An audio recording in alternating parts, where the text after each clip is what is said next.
for you. So you're leaving God. Things bad, bad in Trinidad. But before you leave, brother, make up your mind to work like a mule. Sister, 2 jobs 1 time. Yet you're still telling me that I should go out there. No way, Jose. Because I pledge, yes, I pledge to serve my country, Tobago and Trinidad. I pledge, now that she needs me, I will work hard. Now let's get down to serious work. Stop your crying, Lord. Things hard in Trinidad, and bring back the ship afloat. No denying God. Things bad, bad.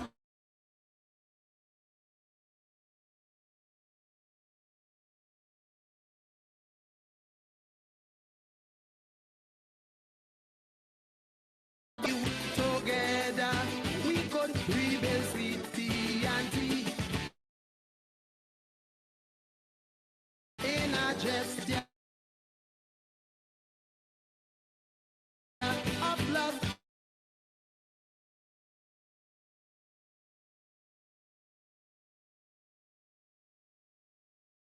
Let us all join our hands and say, my country, Tobago and Trinidad. I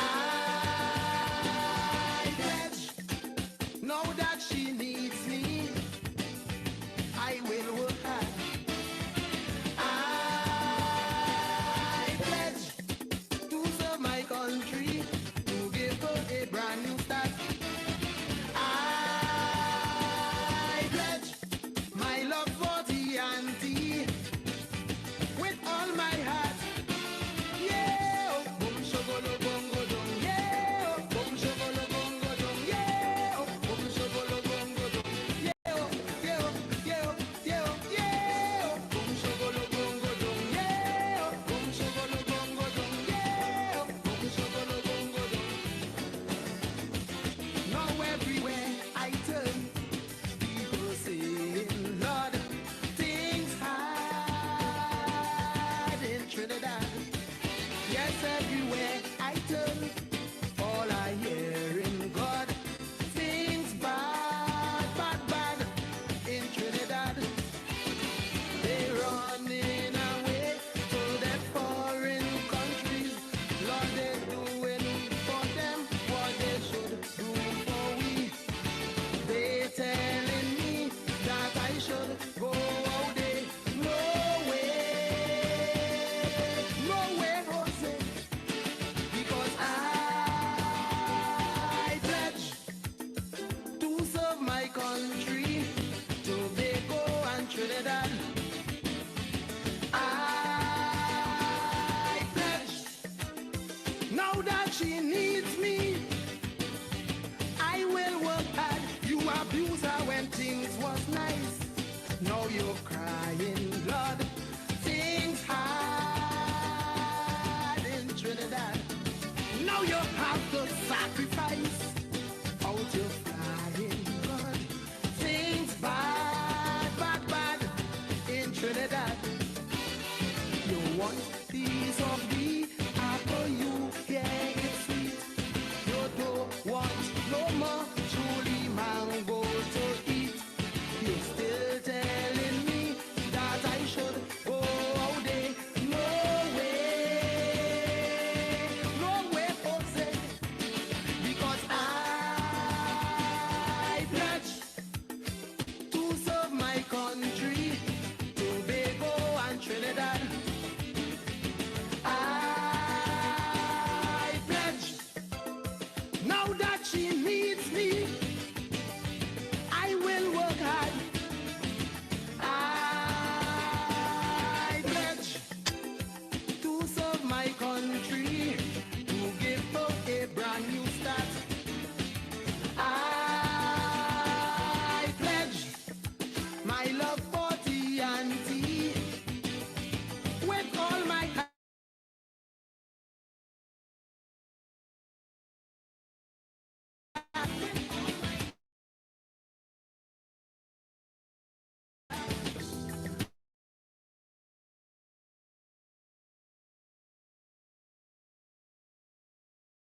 Badim baby.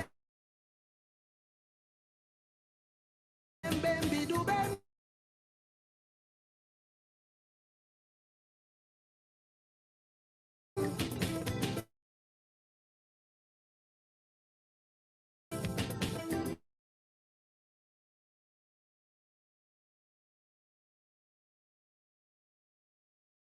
Bem bem bedi.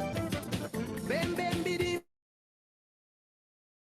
I honestly believe the anti will rise again. Yes, we will rise again.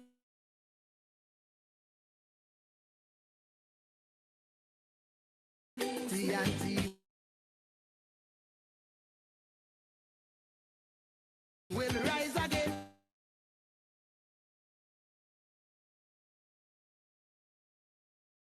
And again,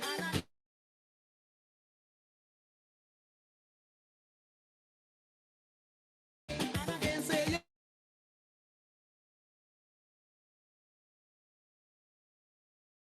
you can't find work to do.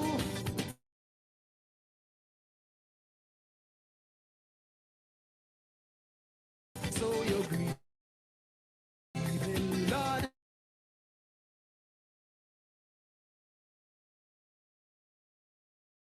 Things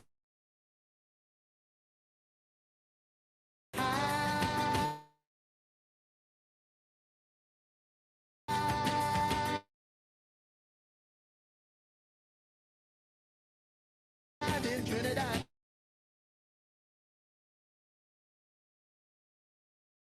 She has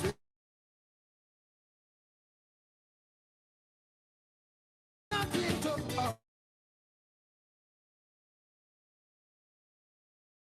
offer you.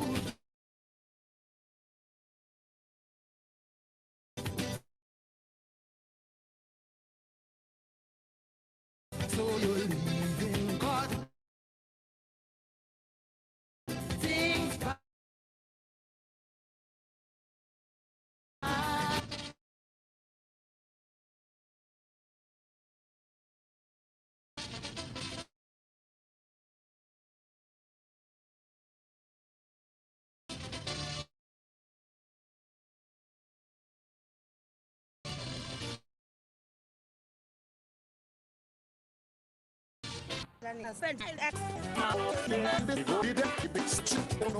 Going from on till dawn. What is happening to my country every day is as could be lost at any price. The anthem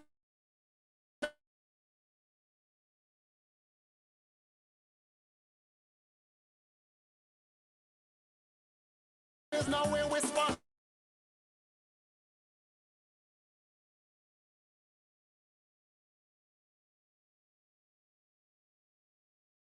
Some don't care to stand when they play the lawless is now in control. So the good comes going.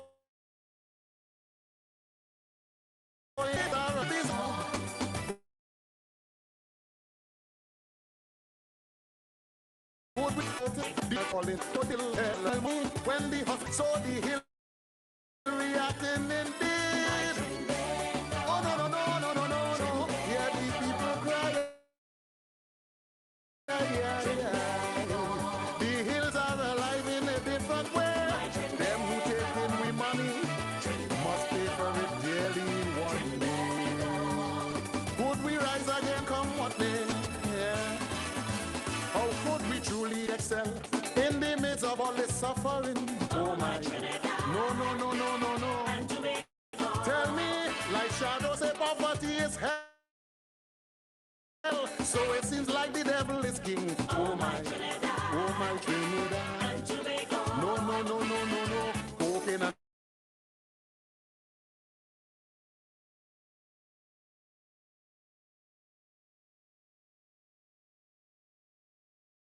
guns in the heart of the ghetto is what we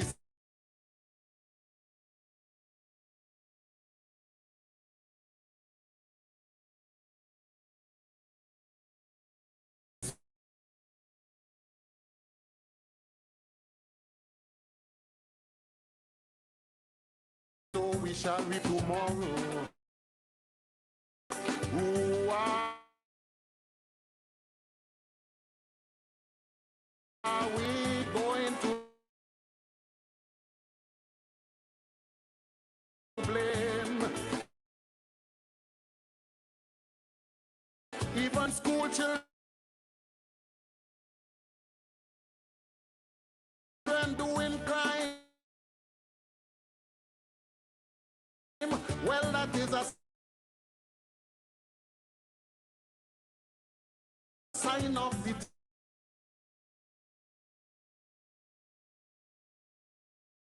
insanity. Electricity, homeless children begging of mercy, Lord. Child abuse.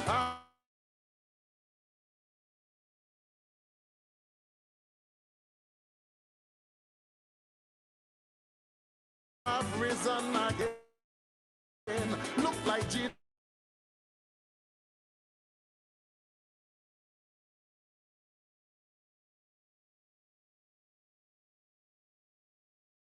And Dinah come back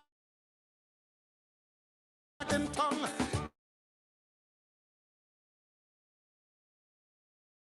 The girls and them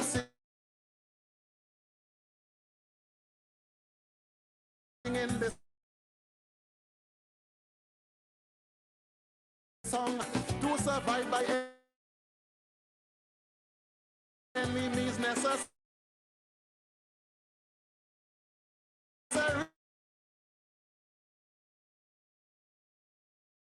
Dignity gone down, DJ.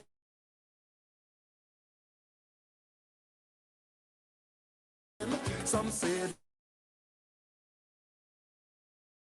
the leaders have failed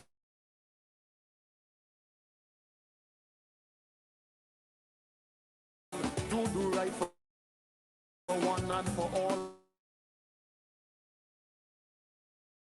When there is an imbalance of the scale,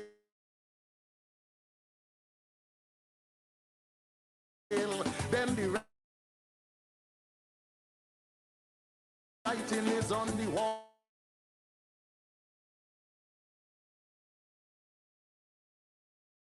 If you ignore the plight of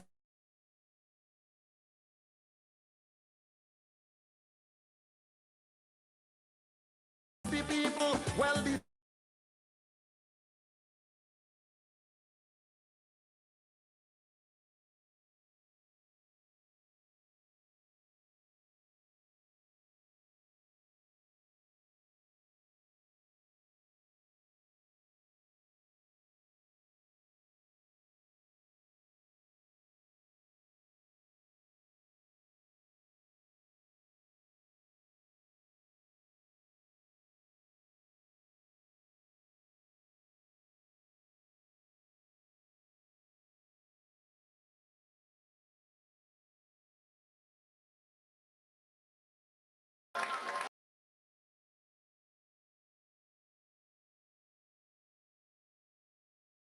if you still undecided, that come like if you're in a ring with gloves and a big strong heavyweight coming at you and you making up your mind whether to put up a guard. Something is happening. We have seen the government, but I was under no illusion. I watching them since 1995, and in May 2010 when I saw Kamla Prasad Bisesa as Prime Minister, when I saw she chose Anand Ramlogan as Attorney General, when I saw Suraj Rambachan, when I saw Devant Maraj, and when I saw Anil Roberts, I knew trouble was on the horizon. I wasn't expecting nothing else. That is a recipe for mayhem and confusion and trouble for Trinidad and Tobago. I knew it was impending disaster. That is the leadership she provides. That is why she can't tell none of them nothing. And all of them is alligator from the same murky lagoon. Madam Speaker, I protest. Come out as former PNM Senator Fitzgerald Hines is calling on people to come out and make a serious stand. I give them my fullest support. My only trouble is I feel it should really be numbering about 250,000. They should block the entire passageway. When I say so, they should lock down the whole of Rice Road and the whole country.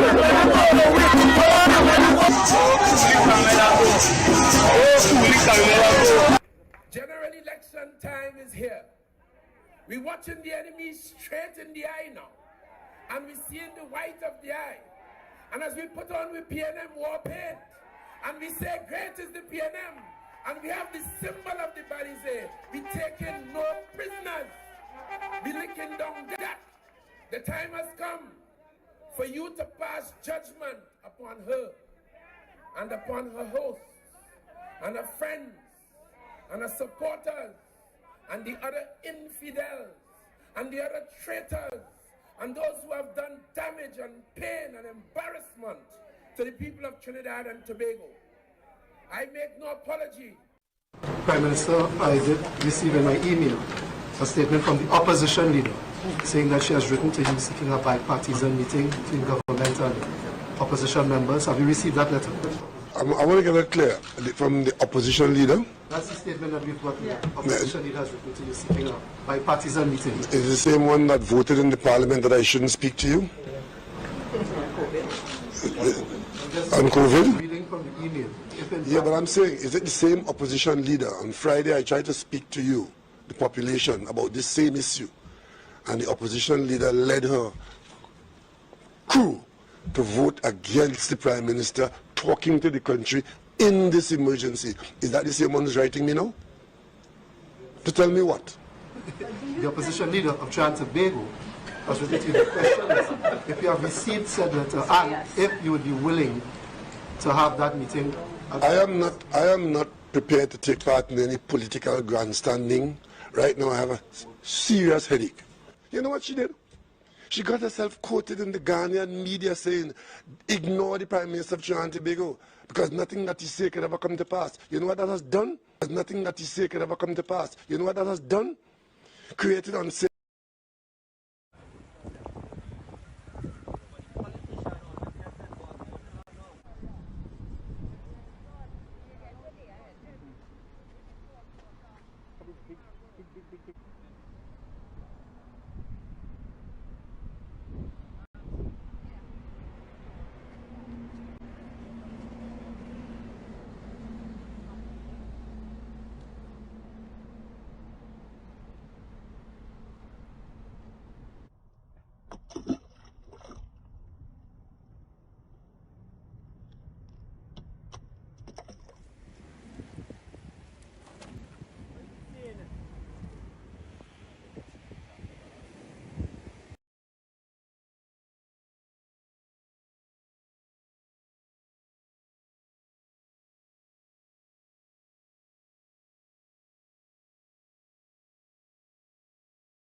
Let me tell you something. I'm going to take this very seriously. I have come down here to help the people. What's in after what's in? I what's in? I look at okay. Yeah. Yeah. What's in though? What's in though?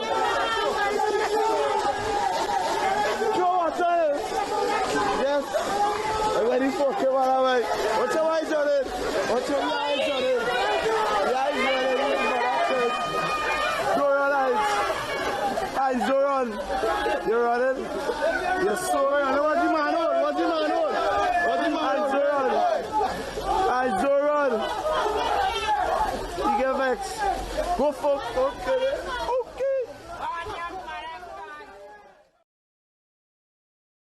If you still undecided, that come like if you're in a ring with gloves and a big strong heavyweight coming at you and you making up your mind whether to put up a guard, something is happening. Let's talk about the energy sector's performance in the last 8 years. Let's start, I'll take you from Chaguaramas all the way to Galeota. Chaguaramas, Republic Bank closed down, Royal Bank closed down, Zanzibar closed down, Massy stores closed down.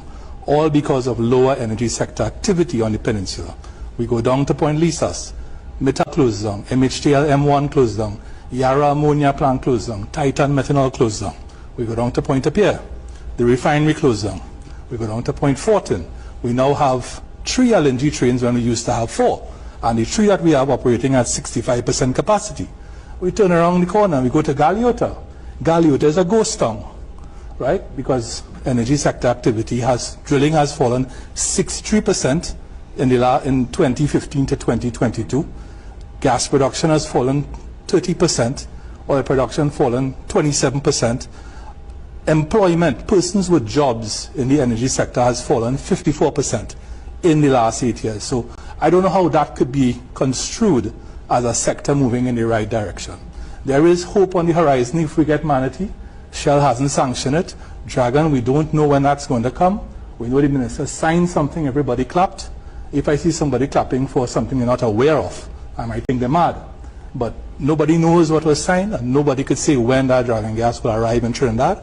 So the actuals, we talk about forecasts and we talk about actuals. When you look at the actual numbers published by the Ministry of Energy, gas production is not moving in the correct direction.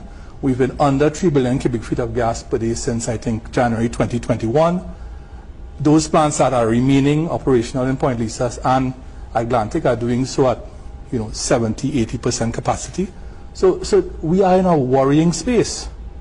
And I'm saying, the message I'd like to get out tonight is that I don't see any sort of reprieve for that narrative I just gave there until 2028. Let's talk about the energy sector's performance in the last 8 years. Let's start, I'll take you from Chaguaramas all the way to Galeota. Chaguaramas, Republic Bank closed down, Royal Bank closed down, Zanzibar closed down, Massy stores closed down. All because of lower energy sector activity on the peninsula. We go down to Point Lisas, Mita closed down, MHTL M1 closed down, Yara ammonia plant closed down, Titan methanol closed down. We go down to Point Apia, the refinery closed down. We go down to Point Fortin. We now have 3 LNG trains when we used to have 4. And the 3 that we have operating at 65% capacity. We turn around the corner and we go to Galeota. Galeota is a ghost town, right? Because energy sector activity drilling has fallen 63%. Daddy, could you tell me what's the qualification that I must have to be a politician? When I grow up, you must swear on Bible and take false oath. You must use big words to get votes. You must lie and watch me straight in the eye. Oh, son, that's the qualification of a politician. You must shun people when election done. Well, son, that's the qualification of a politician.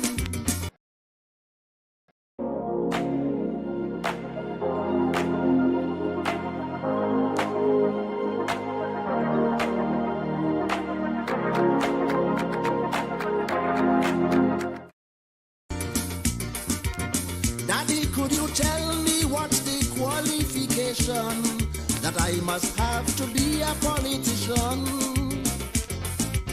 When I grow up, you must swear on Bible and take false oath. You must use big words to get votes. You must lie and watch me straight in the eye. Oh, son, that's the qualification. Yes, indeed. Of course, we're waiting the connection to the ground report this morning. There seemed to be a slight delay.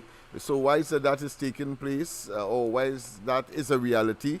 We will, of course, compensate by playing some videos this morning. Of course, yours truly, LENNOX Smith. So just be a little patient. So whilst we sort out whatever has to be sorted out, it is already, of course, 6:30.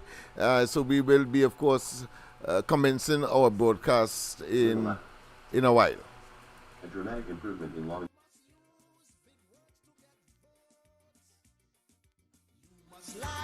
And watch me straight in the eye. Oh, son, that's the qualification of a politician.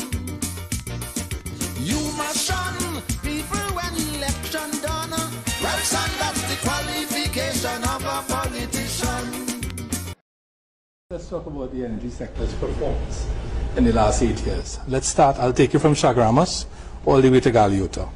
Chaguaramas, Republic Bank closed down, Royal Bank closed down, Zanzibar closed down, Marcy stores closed down, all because of lower energy sector activity on the peninsula.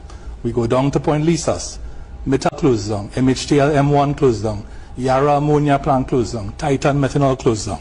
We go down to Point Apia, the refinery closed down. We go down to Point Fortin. We now have 3 LNG trains when we used to have 4. And the 3 that we have operating at 65% capacity. We turn around the corner and we go to Galeota. Galeota is a ghost town, right? Because energy sector activity drilling has fallen 63% in 2015 to 2022. Gas production has fallen 30%. Oil production fallen 27%. Employment, persons with jobs in the energy sector has fallen 54% in the last 8 years. So I don't know how that could be construed as a sector moving in the right direction. There is hope on the horizon if we get Manatee. Shell hasn't sanctioned it. Dragon, we don't know when that's going to come. We know the minister signed something, everybody clapped. If I see somebody clapping for something they're not aware of, I might think they're mad. But nobody knows what was signed, and nobody could say when that Dragon gas will arrive in Trinidad. So the actuals, we talk about forecasts and we talk about actuals. When you look at the actual numbers published by the Ministry of Energy, gas production is not moving in the correct direction. We've been under 3 billion cubic feet of gas per day since, I think, January 2021. Those plants that are remaining operational in Point Lisas and Atlantic are doing so at 70–80% capacity. So we are in a worrying space. And I'm saying, the message I'd like to get out tonight is that I don't see any sort of reprieve for that narrative I just gave there until 2028. Let's talk about Here are 10 facts you need to know about the fake oil scandal. Fact 1. The owner of AV Oil and Gas, Nazim Baksh, is also the father of PNM Senator Alison Baksh. According to the Express newspaper, Senator Baksh was a director and company secretary of AV Oil and Gas from 1997, when the company was founded, until 2 months before the 2015 general election. At that time, Senator Baksh held the same number of shares as her father, making her a co-owner of the company. Fact 2. The direct PNM connection to the fake oil scandal does not stop at Senator Baksh. It also turns out that video I said, of course, our apology. We are waiting to connect with the ground report. We expect that to be momentarily. Fact number 3. Prime Minister Rowley has admitted that the owner of AV Oil and Gas, Nazim Baksh, is his personal friend. Of course, I know Mr. Baksh very well. I know Mr. Baksh very well. Of course, I know Mr. Baksh very well. And a PNM financier. Dr. Rowley also admitted that when the fake oil scandal broke, he called both Nazim Baksh and Vidya Devki Singh personally. Issue of your phone call to Mr. Baksh are being looked at in this internal report and this fraud allegation, whether it was appropriate for you to report it. Of course it's appropriate. I mean, if you have a friend and you hear that, something like that happened to me, you wouldn't ask him, what's this about? Of course it's appropriate. I mean, if you have a friend and you hear that, something like that happened to me, you wouldn't ask him, what's this about? Fact 4. Before being appointed acting crude procurement specialist at Petrotrin, Vidya Devki Singh was actually a hospitality worker. What is clear is that the former PNM candidate in the 2015 general election is the only person who would have the power to measure and sign off on the amount of oil Petrotrin received from AV Oil and Gas. And that was the only way that the $100 million fraud could happen. Fact 5. Another player in the fake oil scandal who has connections with the PNM is AV Oil and Gas drilling manager Nazir Ali. Back in 2002, Energy Minister Franklin Khan and Mr. Nazir Ali were both employees of the venture production company. Ironically, the daughter of Nazir Ali, a Miss Sherry Ali, was a former temporary PNM senator and a PNM councillor in San Fernando. Sherry Ali was convicted of tax fraud in the United States. Fact number 6. In a strange twist of fate or by design, it also turns out that the acting crude procurement specialist at Petrotrin, Vidya Devki Singh, and the drilling manager at AV Oil and Gas are neighbors. Fact number 7. Nazim Baksh and his son-in-law Billy Ram Sundar were charged for a brutal assault on Guardian photographer Christian De Silva. Interestingly, Billy Ram Sundar is a police officer and husband of PNM Senator Alison Baksh. Fact number 8. After the fake oil scandal broke, Nazim Baksh also sued Kamla Prasad Bisasa for defamation. However, 2 independent investigations conducted by Crowell Consulting Canada and Gaffney Klein and Associates have confirmed that the fake oil scandal is real. It was only then that the former co-owner of AV Oil and Gas, PNM Senator Alison Baksh, was forced to resign. Fact 9. After months of ignoring calls for him to resign, Vidya Devki Singh was fired in January 2018. Fact number 10. The reports coming out of 2 independent investigations into the fake oil scandal was sent to the Director of Public Prosecutions for advice since November of last year, and nothing has been heard of it since. To date, neither Attorney General Faris Al-Rawi nor Minister of Everything Stuart Young has made any effort to follow the real money siphon to strengthen the case against the company. As a matter of fact, they have both been strangely silent on the issue. What do I say about Petrotrin? But I will tell you, the Petrotrin farm out and lease operatorship program has done extremely well. And I want to go on record and today praise one company that has done tremendously well. A program called the Incremental Petroleum Service Contracts. It's a company called A&V Drilling based in Penal. They took the Catskill field about 3 years ago. It was farmed out to them by Petrotrin, making 130 barrels of oil per day. You know what's A&V Drilling production in Catskill now? 4,000 barrels per day. I know why it's 4,000 barrels a day. Because they have drilled 32 wells. Fake oil. Fake oil. The Prime Minister's best friend is getting paid for oil his company has not produced. But the Prime Minister is crying crocodile tears about the troubles at Petrotrin and about making Petrotrin more profitable, firing workers, restructuring and so on. Well, one thing he could do immediately is to terminate the contract of A&V Oil and Gas Drilling. Terminate the contract.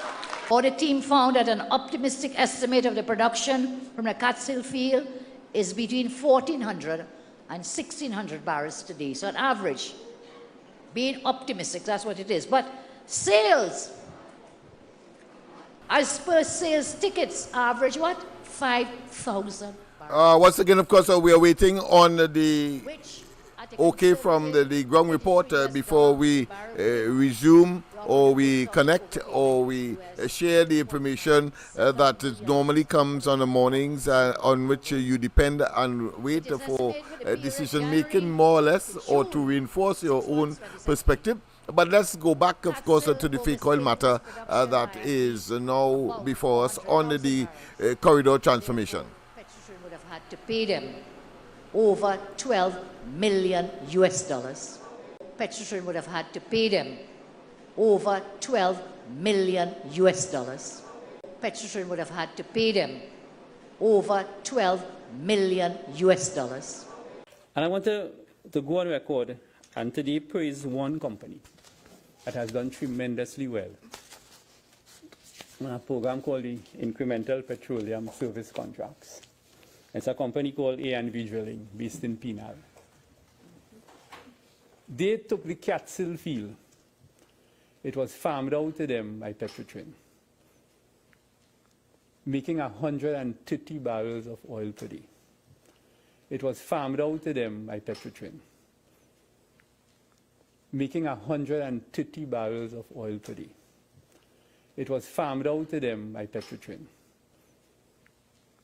making 130 barrels of oil per day. You know what's A&V Drilling production in Catskill now? 4,000 barrels per day. You know what's A&V Drilling production in Catskill now? 4,000 barrels per day. You know what's A&V Drilling production in Catskill now? 4,000 barrels per day. I know why it's 4,000 barrels a day. because they have drilled 32 wells. I know why it's 4,000 barrels a day, because they have drilled 32 wells, A&V drilling, based in Penal. They took the Catskill field. It was farmed out to them by Petrotrin, making 130 barrels of oil per day. It was farmed out to them by Petrotrin, making 130 barrels of oil per day. Making 130 barrels of oil per day. Making 130 barrels of oil per day. You know what's A&V driven production in Catskill now? 4,000 barrels. 4,000 barrels. You know what's A&V driven production in Catskill now? 4,000 barrels. 4,000 barrels. Big oil scandal. On July 31st, 2017, Petrotrin chairman Andrew Jupiter resigned. 1 month later, Kamla Prasad-Bissessar revealed that days before the chairman resigned, it was discovered that AV Oil and Gas had defrauded Petrotrin. Instead of removing that board, he should have removed his very good friend and financier of the PNM, who has been found to have defrauded Petrotrin of about 100 million TT dollars. This has been a remarkable 24 hours. The gentleman says, in case you all don't understand what I've done, I intend to write the UN and to write the NU and to write the ABC and to write the OES and to write... So he is not content to breach our laws. He is not content to misconduct himself in Tobago, in the assembly. He thinks that we are all stupid. So we will sit here and have him unfettered in his quest, in righteous indignation, to tell the world that the Trinidad and Tobago Police Service had the temerity to investigate him. Took him 3 weeks to come before the media and answer, or attempt to answer. That matter is still not answered. It is the investigation by the police which is a continuation of that matter. There's an ongoing investigation, but he's going to write the UN and write the OECS. He learned that from Kamla Prasad-Bissessar. Who don't understand the implication of suborn testimony, go in the dictionary and look up for the meaning of suborn. It's a Latin word. There's two parts. You know, there was a time when you go to school in Trinidad and Tobago, you used to learn Latin, right? And I did. Yeah? So I could tell you, it means, you know, to furnish. It means to get in secret. And you get it, you initiate it. And the man tell you, he taped the man without the man's knowledge. Even when the Romans had Latin as their language, they didn't think that suborn could have been so fitting to an action. Because they had no tapes in those days where you could tape the person, if that is true. But there are a lot of questions here that ought to arise and to be followed by the police in Trinidad and Tobago. Any person who believes that they are beyond the laws of Trinidad and Tobago, you do so at your peril. Yesterday in the assembly was a classic example of persons believing the nonsense that they were talking. I don't know what the evidence will, I don't know where it's going to end. This is an ongoing process right now. This is an ongoing matter in Trinidad and Tobago, and it is not only about me personally. It is a governance issue now. And of course, I have my advisors, and so does he. I don't know what his advisors told him to do, but he's done that, and I think that we got a problem. This has been a remarkable 24 hours. This has been a remarkable 24 hours. The gentleman says, in case you all don't understand what I've done, I intend to write the UN and to write the NU and to write the ABC and to write the OES and to write... So he is not content to breach our laws. He is not content to misconduct himself in Tobago, in the assembly. He thinks that we are all stupid. So we will sit here and have him unfettered in his quest, in righteous indignation, to tell the world that the Trinidad and Tobago Police Service had the temerity to investigate him. Took him 3 weeks to come before the media and answer, or attempt to answer. That matter is still not answered. It is the investigation by the police which is a continuation of that matter. There's an ongoing investigation. But he's going to write the UN and write the OECS. He learned that from Kamla Prasad Bisesa. Who don't understand the implication of suborn testimony, go in the dictionary and look up for the meaning of suborn. It's a Latin word. There's two parts. You know, there was a time when you go to school in Trinidad and Tobago, you used to learn Latin, right? And I did. Yeah? So I could tell you, it means, you know, to furnish. It means to get in secret. And you get it, you initiate it. And the man tell you, he taped the man without the man's knowledge. Even when the Romans had Latin as their language, they didn't think that suborn could have been so fitting to an action. Because they had no tapes in those days where you could tape the person, if that is true. But there are a lot of questions here that ought to arise and to be followed by the police in Trinidad and Tobago. Any person who believes that they are beyond the laws of Trinidad and Tobago, you do so at your peril. Yesterday in the assembly was a classic example of persons believing the nonsense that they were talking. I don't know what the evidence will, I don't know where it's going to end. This is an ongoing process right now. This is an ongoing matter in Trinidad and Tobago, and it is not only about me personally, it is a governance issue now. And of course, I have my advisors, and so does he. I don't know what his advisors told him to do, but he's done that, and I think that we got a problem. This has been a remarkable 24 hours.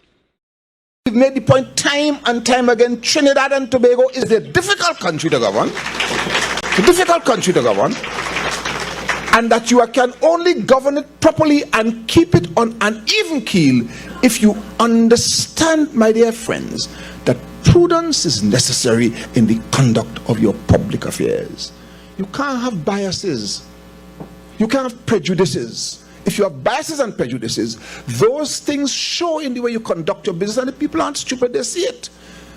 The one thing that has taken a beating in this country is morality. Morality has taken a beating in Trinidad and Tobago. There's no question about that. So it is not just in race relations, you see it all over the place. You see it all over the place in almost every aspect of the social and political and economic life of the country. One thing they're good at is telling a lie and repeating it to the point where people begin to accept it as fact. It raises a question, ladies and gentlemen.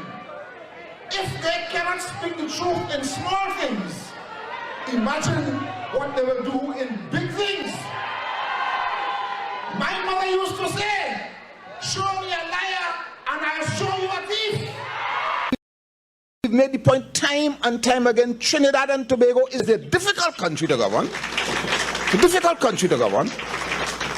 And that you can only govern it properly and keep it on an even keel if you understand, my dear friends, that prudence is necessary in the conduct of your public affairs.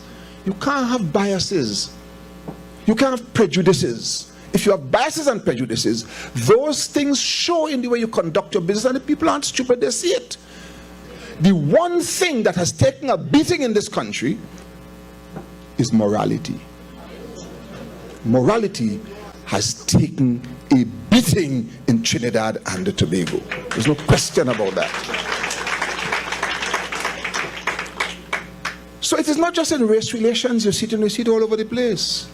You see it all over the place in almost every aspect of the social and political and economic life of the country. One thing they're good at is telling a lie and repeating it to the point where people begin to accept it as fact. It raises a question, ladies and gentlemen. If they cannot speak the truth in small things, imagine what they will do in big things.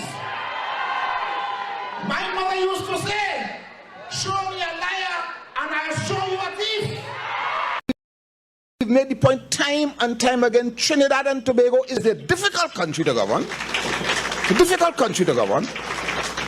And that you can only govern it properly and keep it on an even keel if you understand, my dear friends, that prudence is necessary in the conduct of your public affairs. You can't have biases. You can't have prejudices. If you have biases and prejudices, those things show in the way you conduct your business, and the people aren't stupid, they see it.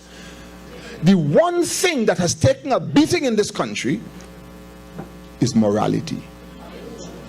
Morality has taken a beating in Trinidad and Tobago. There's no question about that. So it is not just in race relations, you see it all over the place. You see it all over the place in almost every aspect of the social and political and economic life of the country. One thing they're good at is telling a lie and repeating it to the point where people begin to accept it as fact. It raises a question, ladies and gentlemen.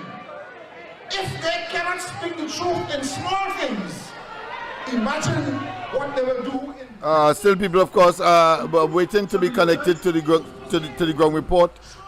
In the meantime, of course, we are playing these videos. We've made the point time and time again, Trinidad and Tobago is a difficult country to govern. A difficult country to govern. And that you can only govern it properly and keep it on an even keel if you understand, my dear friends, that prudence is necessary in the conduct of your public affairs. You can't have biases. You can't have prejudices. If you have biases and prejudices, those things show in the way you conduct your business, and the people aren't stupid, they see it. The one thing that has taken a beating in this country is morality. Morality has taken a beating in Trinidad and Tobago. There's no question about that. So it is not just in race relations, you see it all over the place. You see it all over the place in almost every aspect of the social and political and economic life of the country. One thing they're good at is telling a lie and repeating it to the point where people begin to accept it as fact. It raises a question, ladies and gentlemen. If they cannot speak the truth in small things, imagine what they will do in big things. My mother used to say, show me a liar and I'll show you a thief. We've made the point time and time again, Trinidad and Tobago is a difficult country to govern.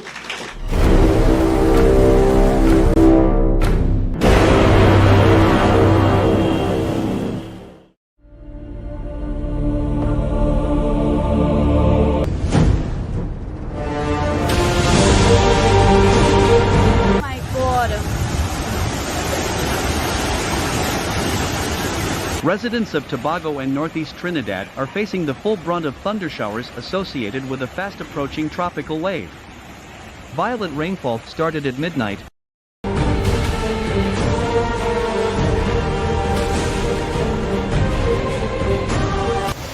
Look why the flood is taking place in Port of Spain. The whole of South Guinea. Look at here. Look at this. And this is the compare by the lighthouse, right? After yesterday's torrential downpours in the entire country, South Trinidad is still trying its best to recover from the tremendous amount of floodwaters that are currently ongoing. Behind me you can see vehicles trying to get their way through the tremendous amounts of floods, but some of them have actually stalled in the midst of it all.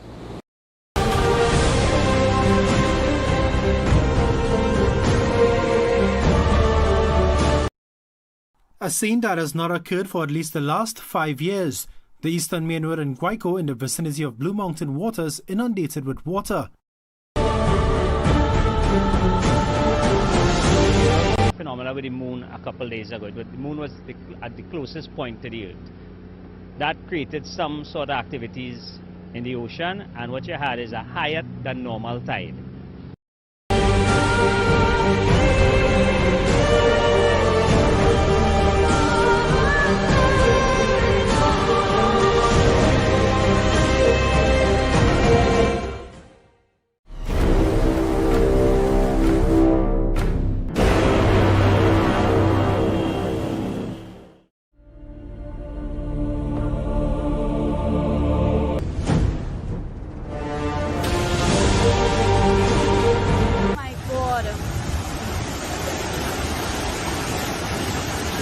Residents of Tobago and northeast Trinidad are facing the full brunt of thunder showers associated with a fast approaching tropical wave. Violent rainfall started at midnight.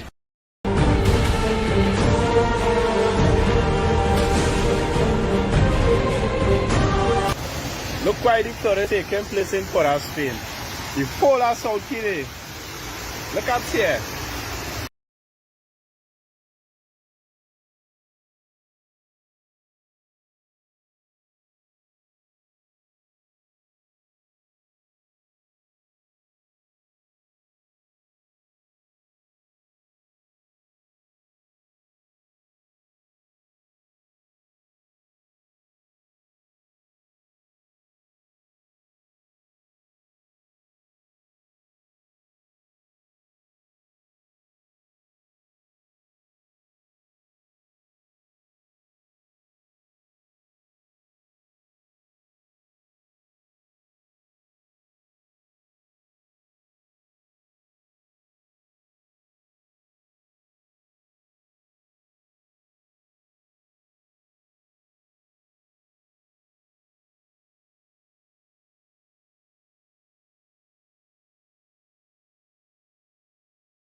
of the foreign direct investment.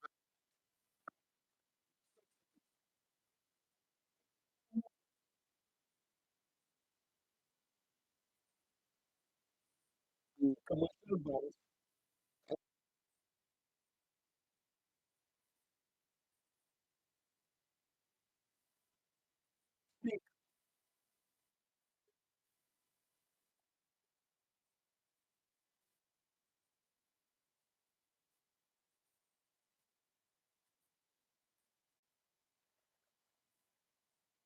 Of course, it is not pronounced as the he's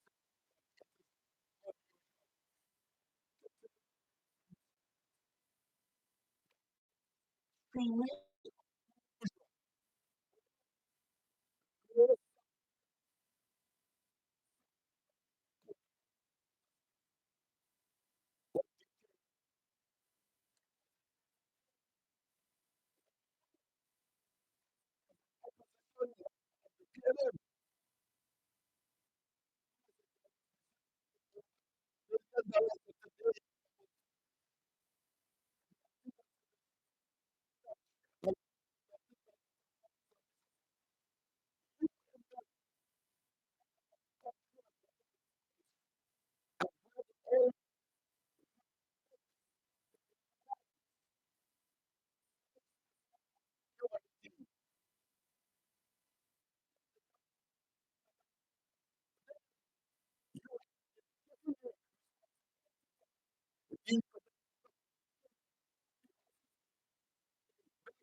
scandalous.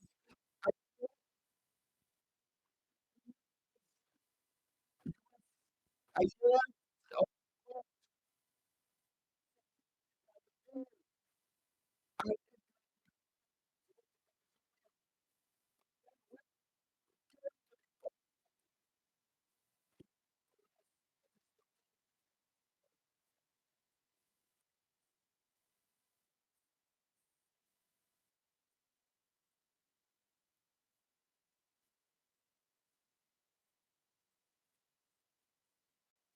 we are still on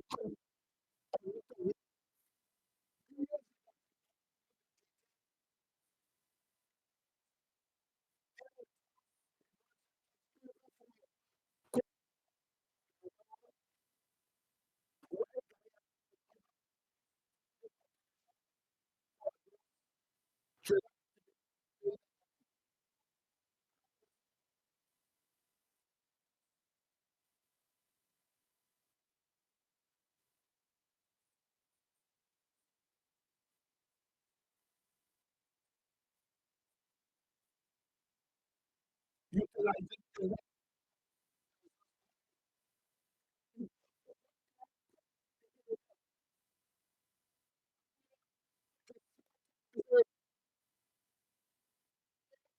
reckless behavior.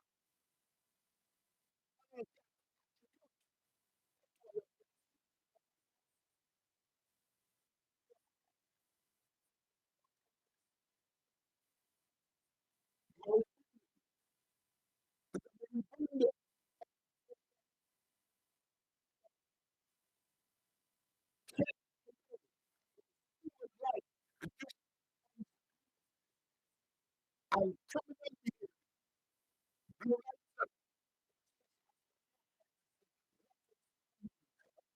behavior.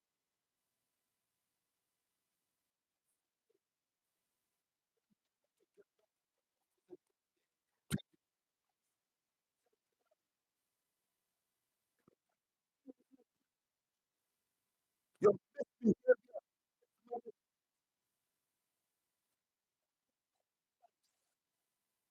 have brought you down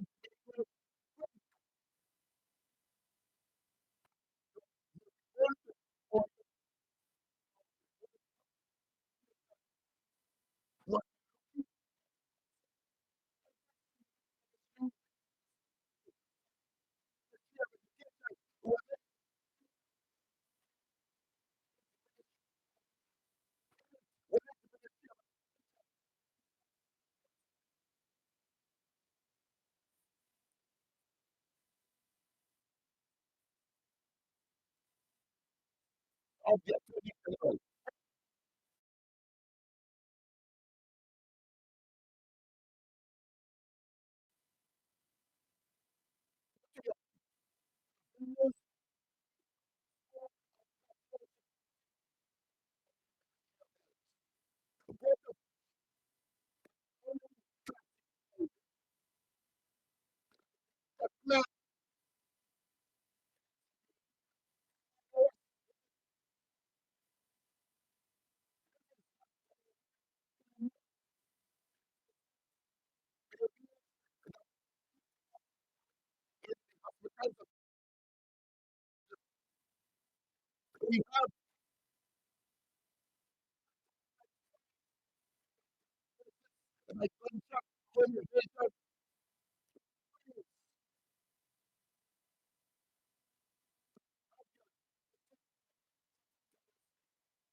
You must get out there in the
I put that on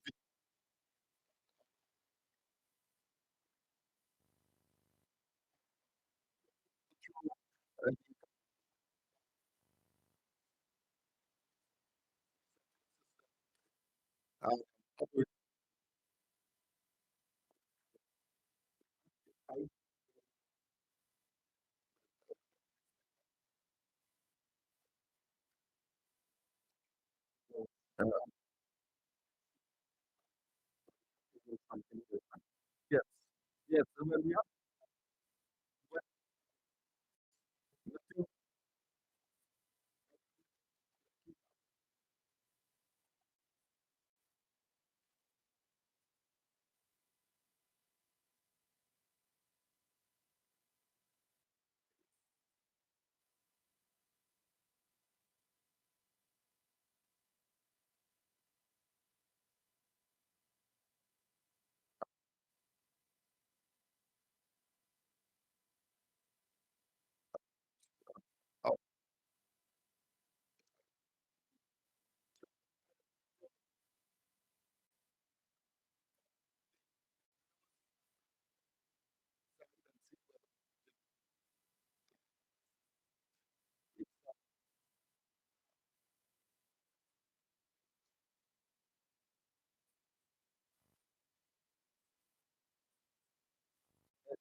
of this government.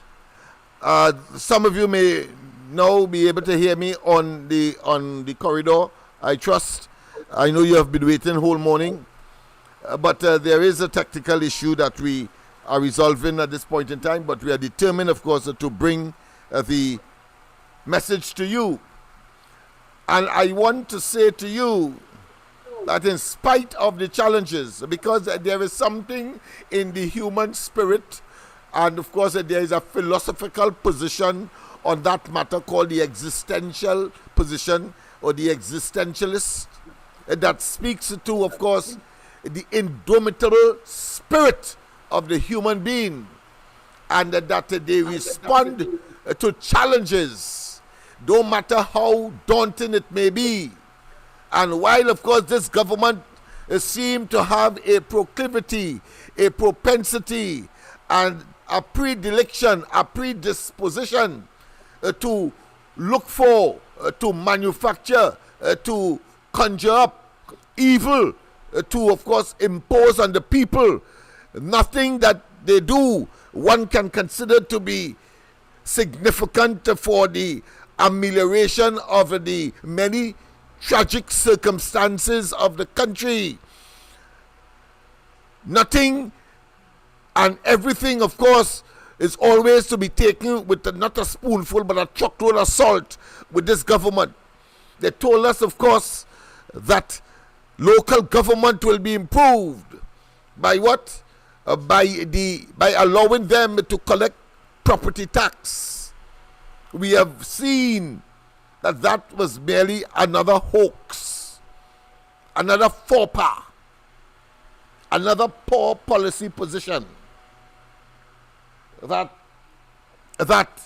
we all have been distressed about and have been lured down, of course, in the abyss. And if we leave them alone, of no return.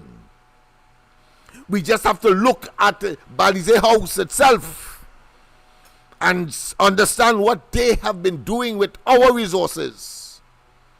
You cannot tell me that monstrosity called Balize House, over $100 million, and they ain't furnished it yet. Air conditioning going in yet. They put in glass around the building now. They were able to refurbish and complete the original Balize House monstrosity. But yet still, Dr. Wowley will not come to the population and tell us. In fact, he has done the opposite. And while he may claim to say that he came or that he gave an explanation of sort, it was a non-explanation because he said that he has no commitment to tell anybody about where the money came from to construct that monstrosity. But we know that contractors that were employed with the government contributed physically. And while we cannot conclusively suggest or claim with respect to the finances, the actual dollars that was given, but clearly anybody with a modicum of common sense will know that there would have been kickbacks, and there would have been manipulations, and there would have been nepotism and cronyism. In other words, corruption, bubble, in the construction of that monstrosity. It is blood money, people. And where's the conscience of the typical PNM supporter? Whether you're sycophant or otherwise, you must be questioning that. Because it was Dr. Rowley who told us back in 2015 that the party was called upon to deliver upwards of about $6 million. And he told us that the party didn't have a cent to contribute to that demand made by a bank and several other agencies, including, of course, media houses. He roundly told us that. He told us that. And just 9 years in office, and you suddenly, by some epiphany, by some miracle, or should I say devilish occurrence, Balize House is up and looking like a typical mall to the tune of millions of dollars. Some estimate over $100 million. And why not? They would want to say that it is less than that. We know that. But that does not obfuscate, that does not take away, that does not minimize the disquiet and the disgust and the contempt the population have for them. Having, of course, told the people to belt tighten, and then, of course, you go and build a luxurious monstrosity you call an edifice to hold political meetings. That is bizarre.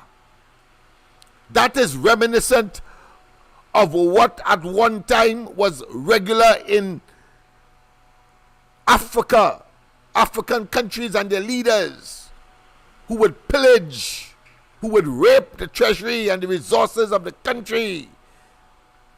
We see the same thing happening to Trinidad and Tobago in contemporary 21st century Trinidad and Tobago. And don't bother with Rowley when he tells you that to hitch our economic wagon to that of Ghana. I say Ghana in particular because not only are they now reeling from the repercussions of what is taking place as we speak in Kenya, where the president is being demanded of him to demit office. Ruto is his name. R-U-T-O, Ruto. Yes, he's been demanded to leave office by the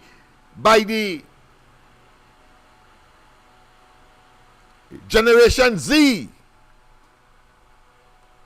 I say to you, young people, we must have a Generation Z in Trinidad and Tobago as well, because the response you only heard today, because a police officer was shot, the police say that they ain't taking that. What does that indicate? What does that mean? Well, you could only learn from experience, and that usually means that they are going to, of course, engage in activities inclusive of extrajudicial killings and, of course, overuse and abuse of their office physically in order to exact revenge.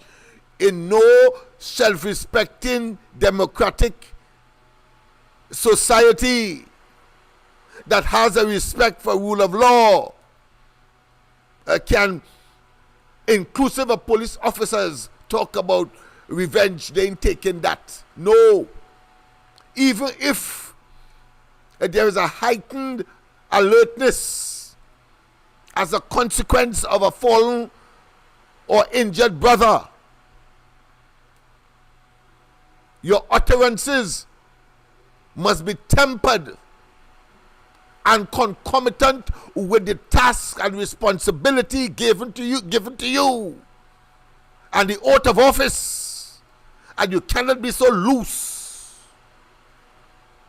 especially in circumstances where you, on the other hand, have been asking the population to cooperate, to assist. And in one recent instance, an individual was, of course, brought before the court because he refused to assist a police officer in the execution of his or her duty. You cannot force, you cannot coerce people to cooperate in circumstances where there has been a traditional and cultural dichotomy or animosity between the community, particularly those that are considered to be downtrodden and those that are considered to be crime-ridden and those that have been classified as crime hotspots. And of course, no statement on that of that nature will be completed if you didn't say that the most poor, the most abject in terms of needs, food, shelter, clothing, employment opportunities. And therefore, in those circumstances, I am saying to the young people, do like the Ghanaians and the Kenyans. You cannot now stand idly by and watch your future go down the drain. It will be remiss not only of me to not to tell you, but remiss of you to not to take appropriate action. And what am I advocating as action? I am saying go on social media. I am saying talk in your respective communities. I am saying talk to mommy, talk to daddy, talk to the family. I am saying talk to the neighbors, talk to the neighborhood, talk to the community, talk to the village, and let them know that the future of Trinidad and Tobago and your future as a consequence is in jeopardy by a group of individuals who have engaged at this point in time and are engaging in not a palace coup, not a violent coup, but an auto coup. One that suggested that they would use the apparatus of state abusively to stay in government. So whether they house pad by claiming they are building houses and giving out houses, whether they are given grants and bursaries for party hacks or associates or those who are underlings in the whole process, whether they try to make palatable the harsh, brutal, evil, wicked, exceptionally untenable introduction and putting more pressure on your hard-earned, salaried dollar. I make the distinction between a person who is working and the rewards, the salaries or the wages that comes from it. He has to, of course, engage in the fundamentals of any human being for existence: food, shelter, clothing, entertainment, as distinct from a businessman. And a businessman in this case are those who are part of the well-to-do, and more specifically those of the well-known. The appellation has well been bandied about of the 1%. Distinct, so that when you face tomorrow or just now increase in food price, whether it be dasheen, plantain, potato, edos, tomatoes, cabbage, celery, etc., or it is in the grocery for canned items, whether it be canned peas, whether it be loose rice, sugar, etc., but you have to pay more as distinct from yesterday. It is coming from the same salary. When the government brutishly, wickedly, perniciously, and uncivilly and unrelentingly impose increase in electricity bills or electricity rates and water rates and impose property tax. It is from that same fixed salary that you have to take the monies to pay in order, of course, to maintain the minimum standard of living and quality of life that we have grown accustomed to and ought not to be in this position today. It's the first government that takes, and then tells you they are doing well.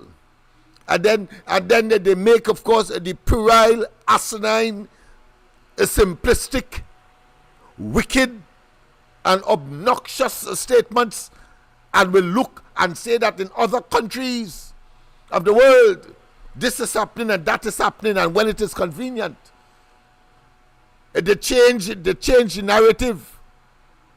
If the argument is to put them in the driver's seat or the ascendancy.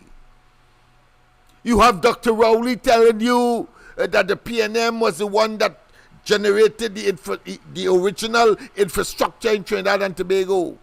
And at one time he will tell you there were no roads. Just as how he will tell you at one time there were no trains. And at one time there were no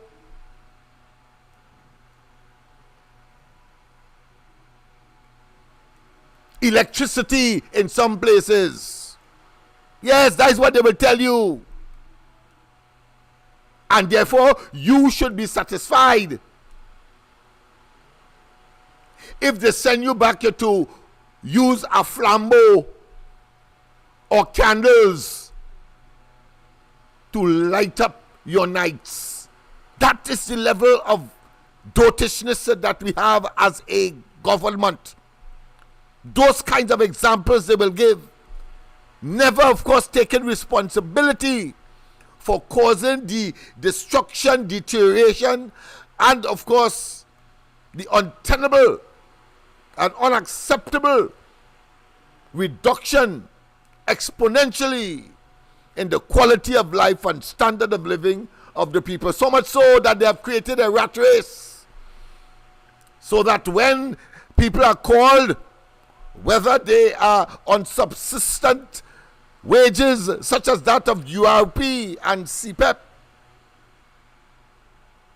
they will not take the responsibility to get out on the streets of Trinidad and Tobago and once and for all tell this government in their face by, of course, braving all of the challenges to the contrary.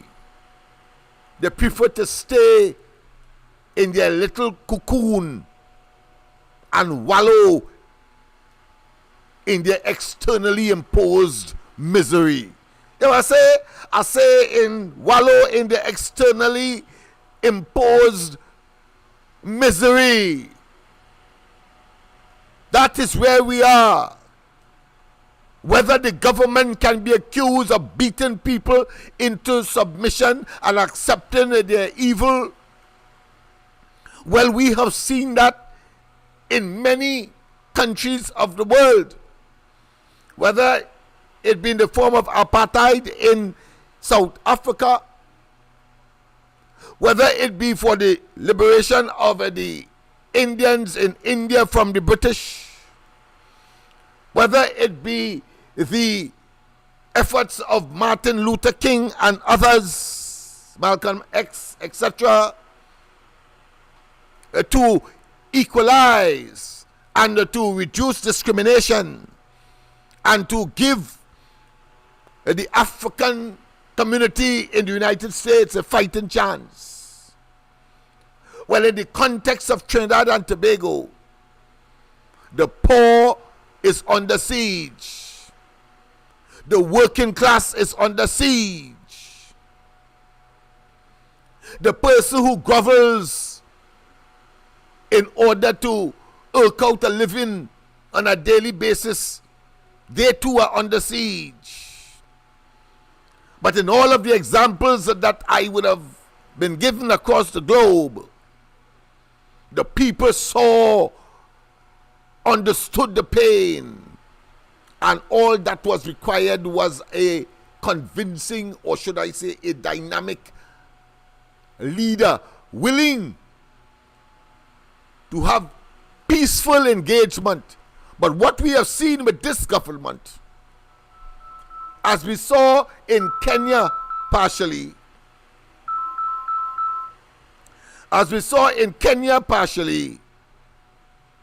a government that's prepared to use the armed forces, that is prepared to use the law enforcement agencies, manipulate it, and manipulation here has a specificity of a consideration that I would like you to share with you. They will say that they have no control over these elements or arms of government or arms of state. But I want to tell you, invariably, they use those kinds of platitudes to suggest that they are not involved, and to placate and to indicate that these officers or the police and protective elements of the society, protective agencies of the society, are working on their own. Well, I want to tell you, you have to be very circumspect, very perspicacious. You have to be smart. Rowley cannot tell us that they had nothing to do when they sent police officers in Tobago to treat with, of course, the head of the THA in Tobago, Fali. Can't say that. Just as how he cannot tell us that he didn't know anything about Marlene McDonald, nor did he know anything about the activities relating to Anand Ramlogan and, of course, Ramdeen.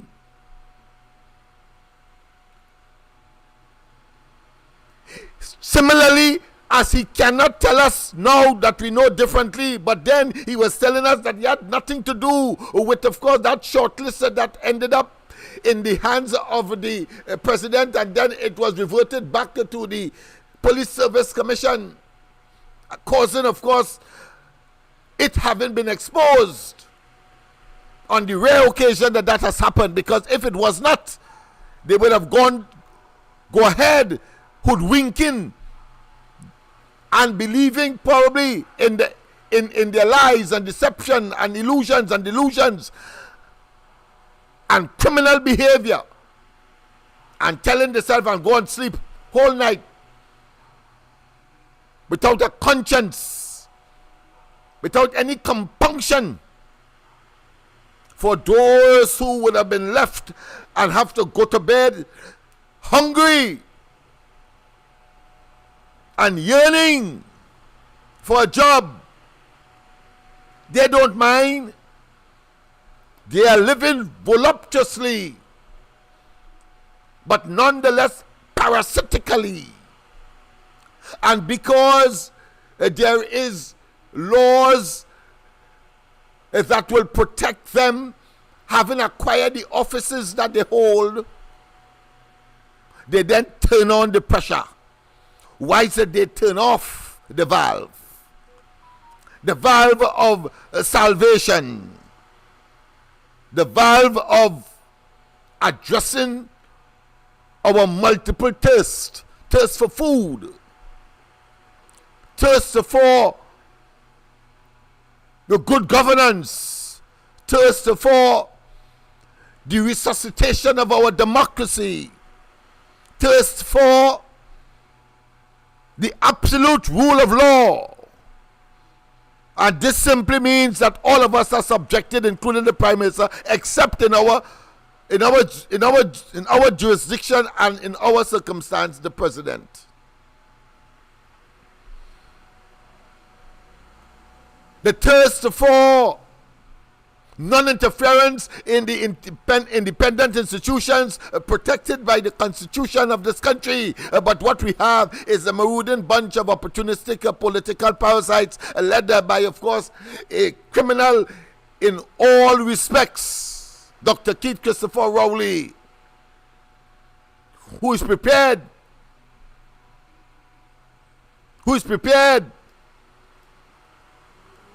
to emaciate further the envelope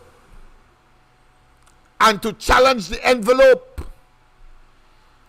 We have seen him when former President Kamona only engaged in a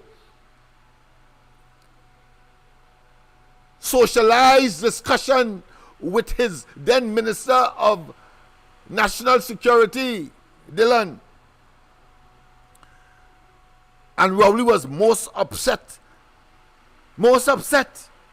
even though the President said that he only engaged him because he was a former criminal prosecutor and wanted to share his own contribution as to treat him with crime with the sitting minister. And Rowley was most upset for that, for that. And there are issues that are even more simplistic, more innocuous, that this fella, who clearly has a psychological problem of inferiority complex, that is what it is. So he does not want anybody to give him advice or to give his ministers advice, because he believes he knows it all, and in the process, catastrophe, chaos, and destruction. He knows it all, but everything he touches, sandals, the sea bridge, destruction of the Tobago economy, and even his own party, the destruction of the PNM in Tobago is as a result of that Tobagonian. Never has there been a man hated as this man, particularly in the office of Prime Minister. And never has there been a worse Prime Minister than this man in the office of Prime Minister. And he will continue till his dying days in that vein, because he said it. He was broached with the issue as to whether or not he will change his ways, and he said, no, nobody could tell him how to talk. Nobody could tell him how to address matters.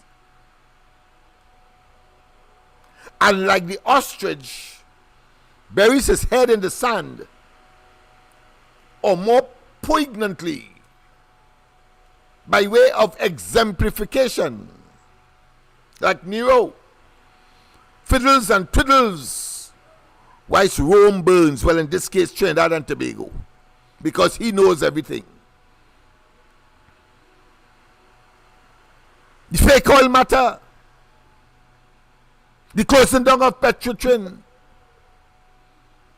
Today now, the central bank is asking the banks to have less money in reserve in their banks, should in case something untoward happen, such as a run on the bank. You no longer have that requirement of that safety net. Put another way, it has been reduced by 4%, from 14% to 10%. Yes, to 10%. And as most analysts would say, both reputable and less so, that it is about the government attempting to scrape every cent that they could get. And mind you, you must note, when they boast of giving tokenistic grants to people in agriculture, giving tokenistic in terms of the numbers, because when you compare 20 persons, 30 persons, 100 persons, as compared to the UNC, when they were given 100 homes a week, they give out something in the vicinity of 60 or 20, and then of course hype it up by way of public relations gimmickry.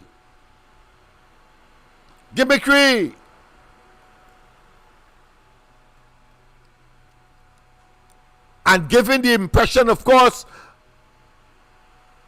by that level of hoodwinking the population, blinding the population to what the reality is, because it comes parallel with a verbalization, a narrative that they're doing well. That these people who are getting these state benefits, even though they are paying for it by and large, it is a privilege. It is not a right. That is what these fellas are on. All of which to stay in office, to continue to do evil. I was making the point, or was about to make the point, that all of the accolades you heard him spurt at the mid-year review, you heard him at the delivery of the budget, you heard the supporting acts, ministers, etc., beating their chests. You know, one thing they will never reference that will belie, that will render null and void and of no effect, that will disabuse, that will jettison, that will purge the hogwash and the nonsense that they have been talking, in terms of they have been able to stabilize something, and they have been able, of course, to advance something, and they have been able, of course, to do well. When all you have to ask them, and I take the opportunity so to do now, how much you met in the reserves of this country, and what is the position today. That is how you know whether or not the economy is doing well. Not even in circumstances where the IMF, and that they would of course bandy that all over the place, but the IMF could only say things based on what they tell them. And we know that this government has this fascination with lies and deception. Fascination with lies and deception to achieve an unrealistic outcome that eventually you and I will have to pay if we do not generate the meticulous attention that we must pay to the goings on in this country by this group or this crop of clearly incompetent. And they sound to me, and they remind me of the Latin expression non compos mentis. They seem to be of unsound mind and a collective of the mentally deranged. as their cognitive and intellectual capacity as human beings seem to be in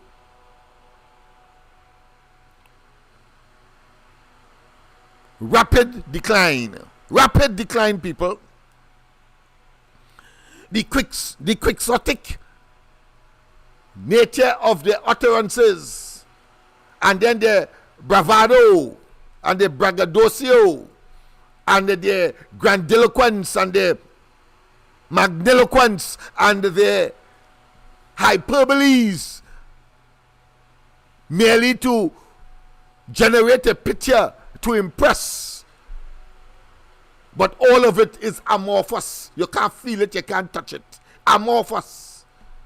Pie in the sky. That is what they are about.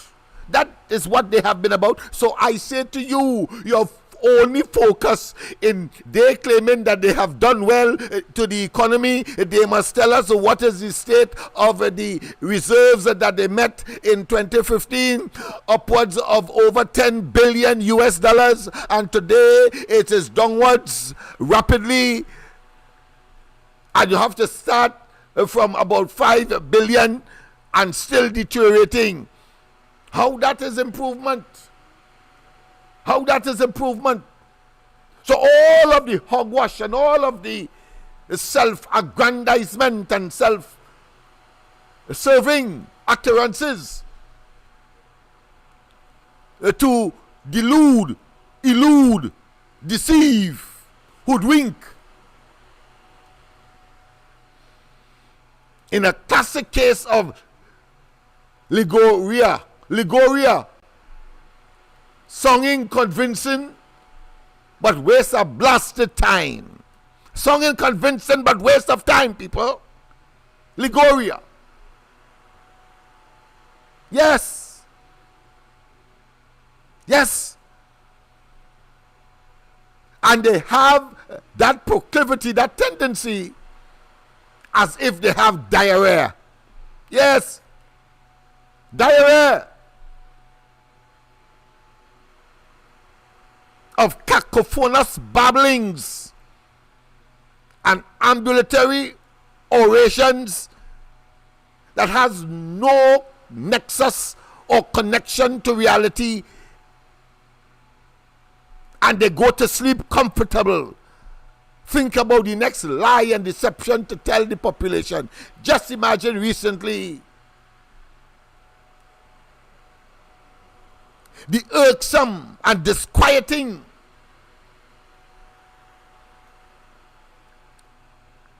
news conference by the Minister of National Security, Fiscal Hines, is a classic exemplification, and the regular painful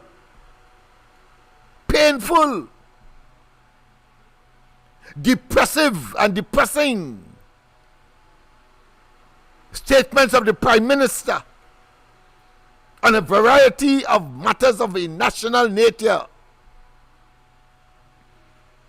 and telling us that we must accept those square peg and round hole statements. You know what I say? I say those square pegs and round hole statements. That is what they are. They are simply incongruent. They are asymmetrical, making no sense whatsoever to our typical fifth standard students, so far less for adults who somehow believe that these people are worthy not only of your consideration but of your votes. They are not. That is a shambolic situation. That is destruction we are talking about. That is delivery of nothing we are talking about. That is the disaster of the Rowley administration that we have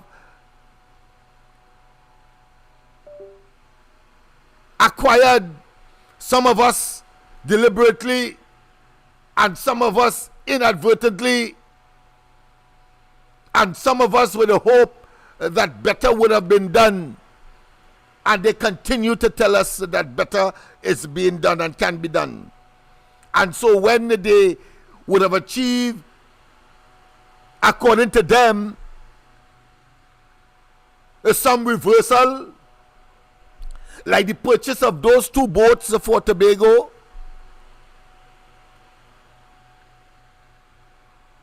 nonetheless, and notwithstanding the fact that they will not tell us how much we have to pay, how much those young people have to pay into the future, over $1 billion. Notwithstanding that, and notwithstanding the fact that they will not tell us that it was unnecessary to, of course, dispose or to abuse or to incompetently manage the sea bridge with the assets that they inherited from the UNC. Because if the UNC was able to do it and save us $1 billion in new boats and borrowed money, which of course is adding to the debt, the historical debt of nearly 100% debt to GDP. They will not tell you what they made there. Well, let me tell you. That is how you measure whether they are successful or not, or they are trying, of course, to BS or to hoodwink, deceive, and recklessly plunge Trinidad and Tobago into a state of no return negatively. When Rowley and a team of opportunistic political parasites came into office, they met a debt to GDP of about 44%. Today is 90 and heading inexorably to 100%. And of course, the IMF itself said that when you reach the level of 70%, you are in trouble. You are a candidate in waiting for the IMF itself, the bank of last resort for our country. Incidentally, the same people that Rowley tell us to hitch our transatlantic foray and economic coach or belt to Ghana is right now in the jaws of IMF program. Rowley won't tell us that. Rowley won't tell us, go on the internet. Go on the internet. Rowley won't tell us that. And therefore, how the hell, if they are catching the ant, nenen, and otherwise, how the hell they could assist us with our efforts to recover from the disaster that Rowley has imposed on the people over the last 9 years. I cannot say that for Kamala Prasad Bisesa because that did not occur then. That's not waste time. It did not occur. It's a singular and pellucid fact. Imagine Rowley is telling us to hitch our economic opportunity future wagon to Ghana, a country that is in the jaws of our IMF program, while telling us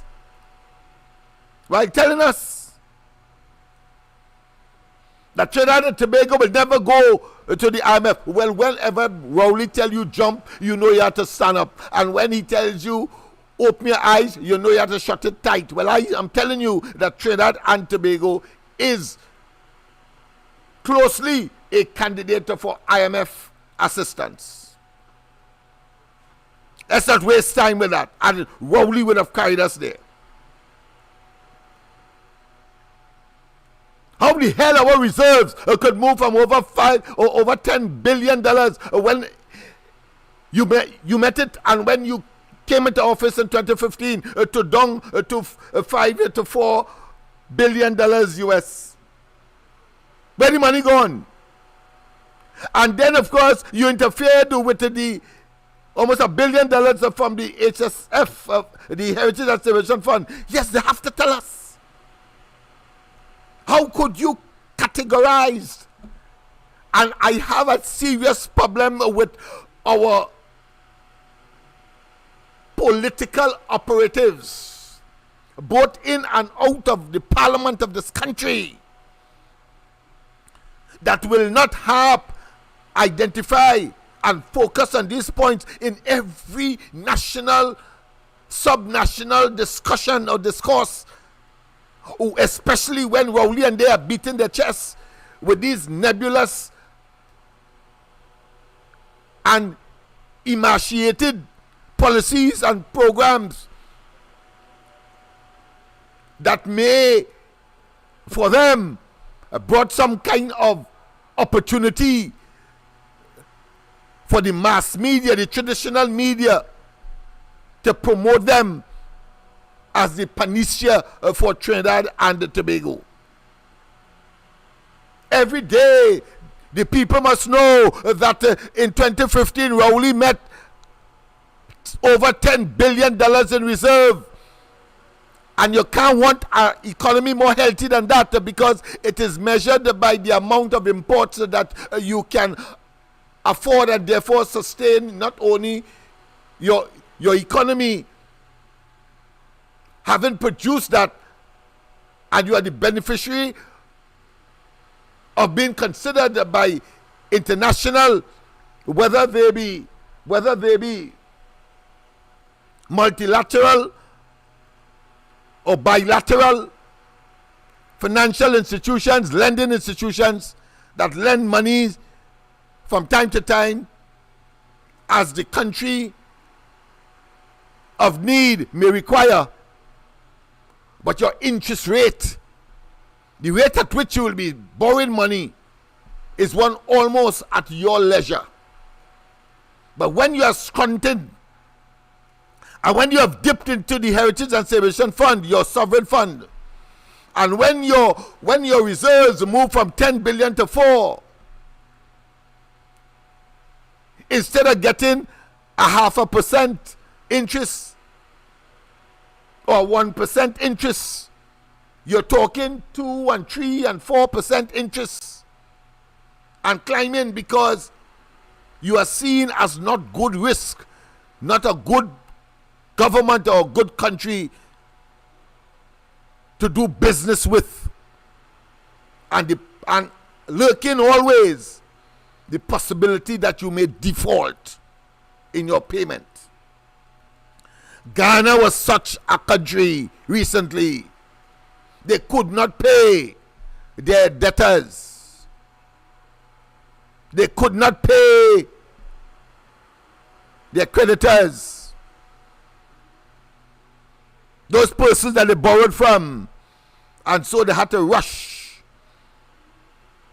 In this region, we saw a similar situation in Barbados, is the most recent.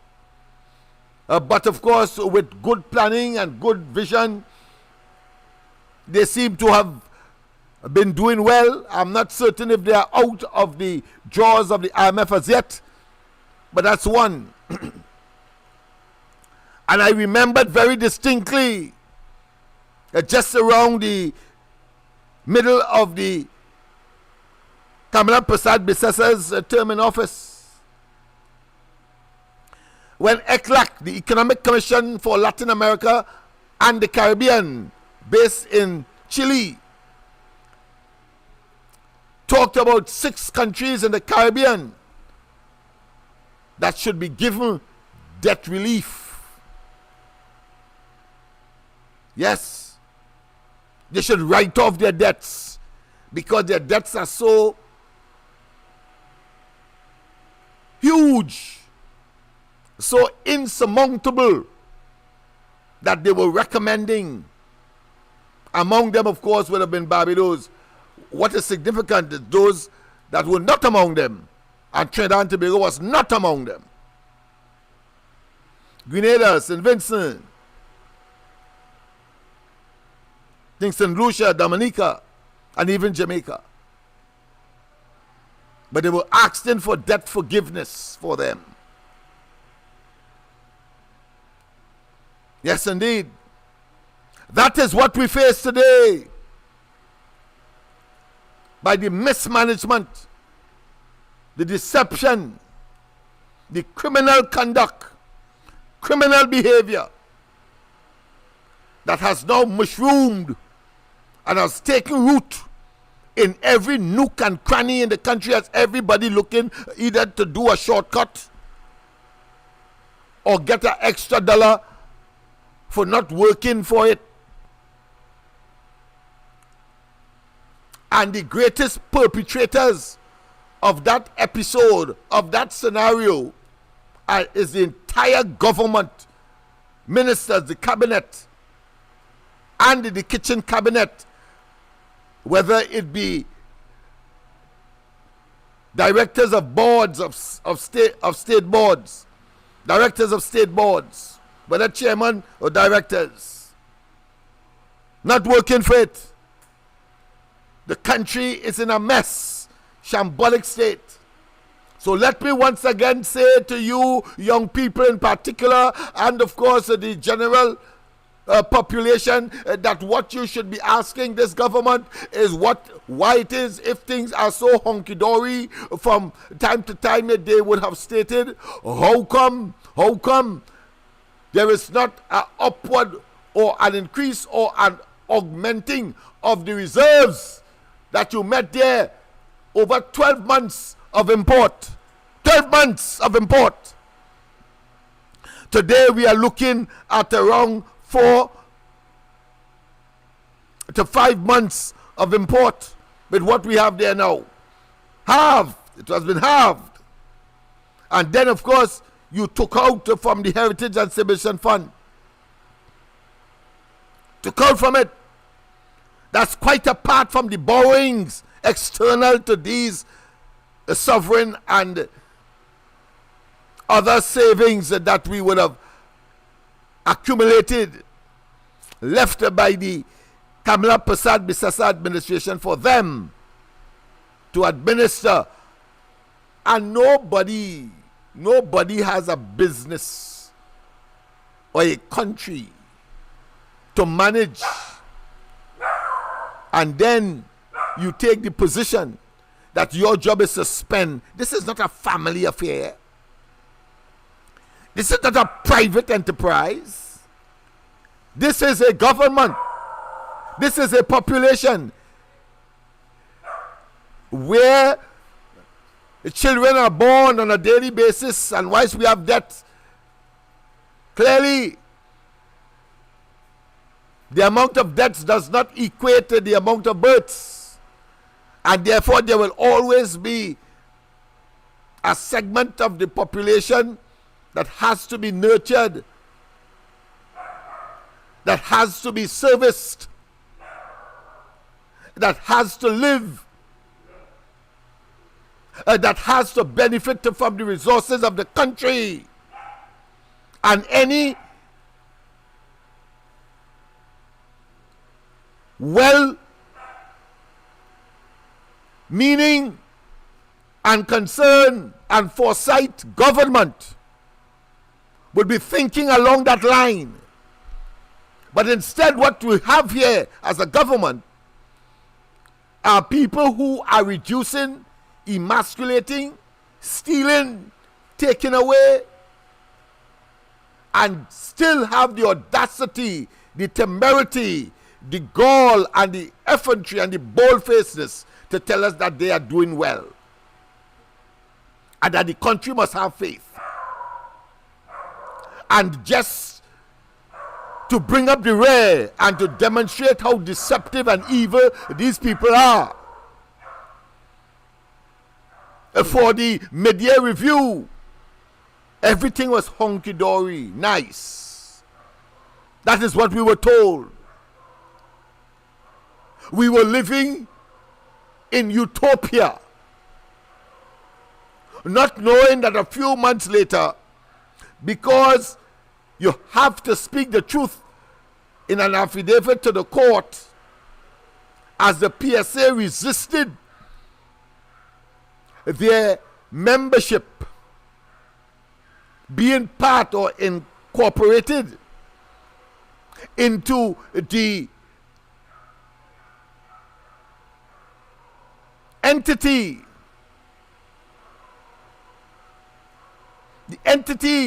devised by this government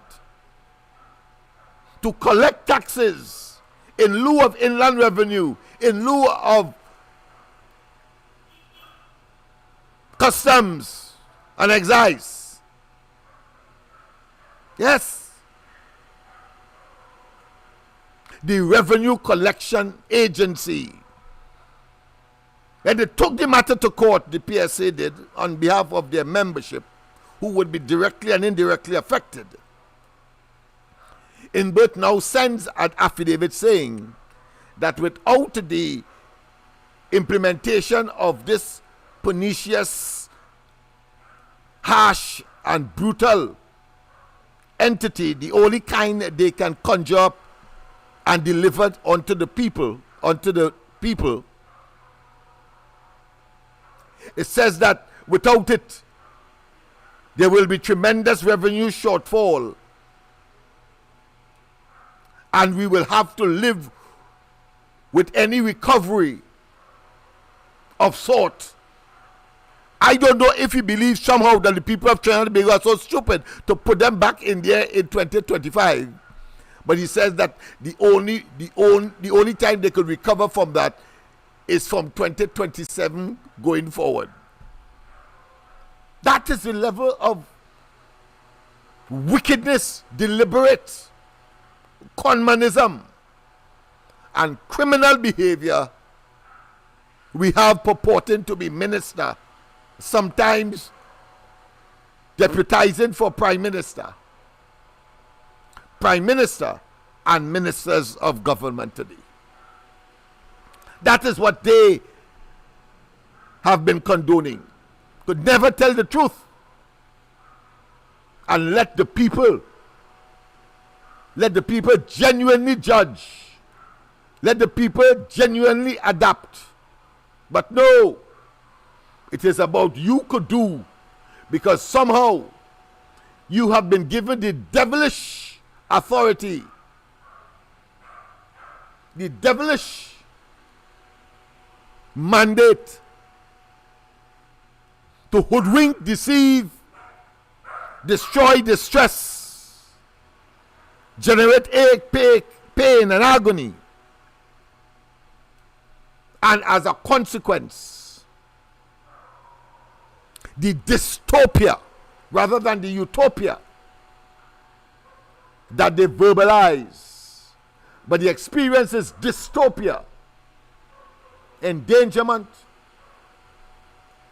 People cannot eat on a regular meal on a daily basis.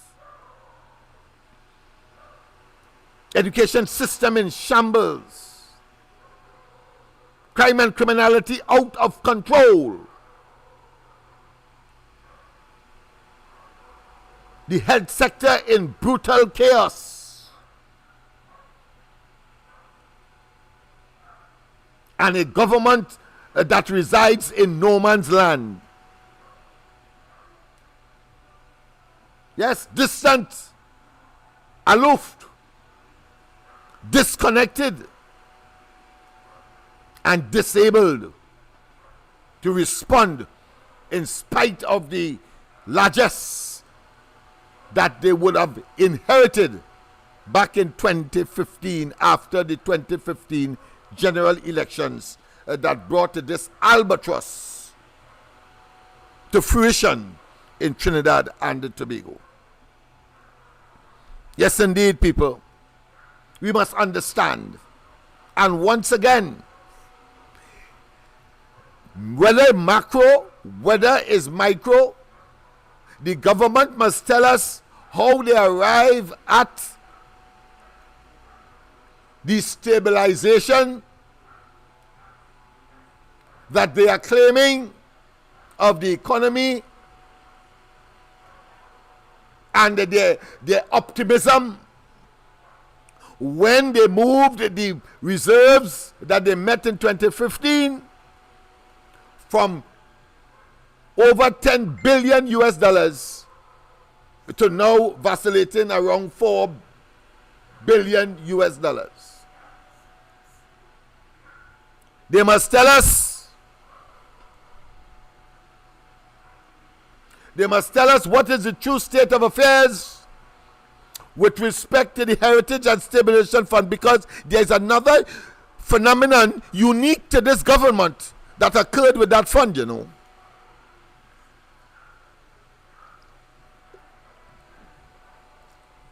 Just in case you do not know, or you choose not to know, or you choose to forget, or you choose to be negligent in your responsibility as a citizen of this country. First time under this government,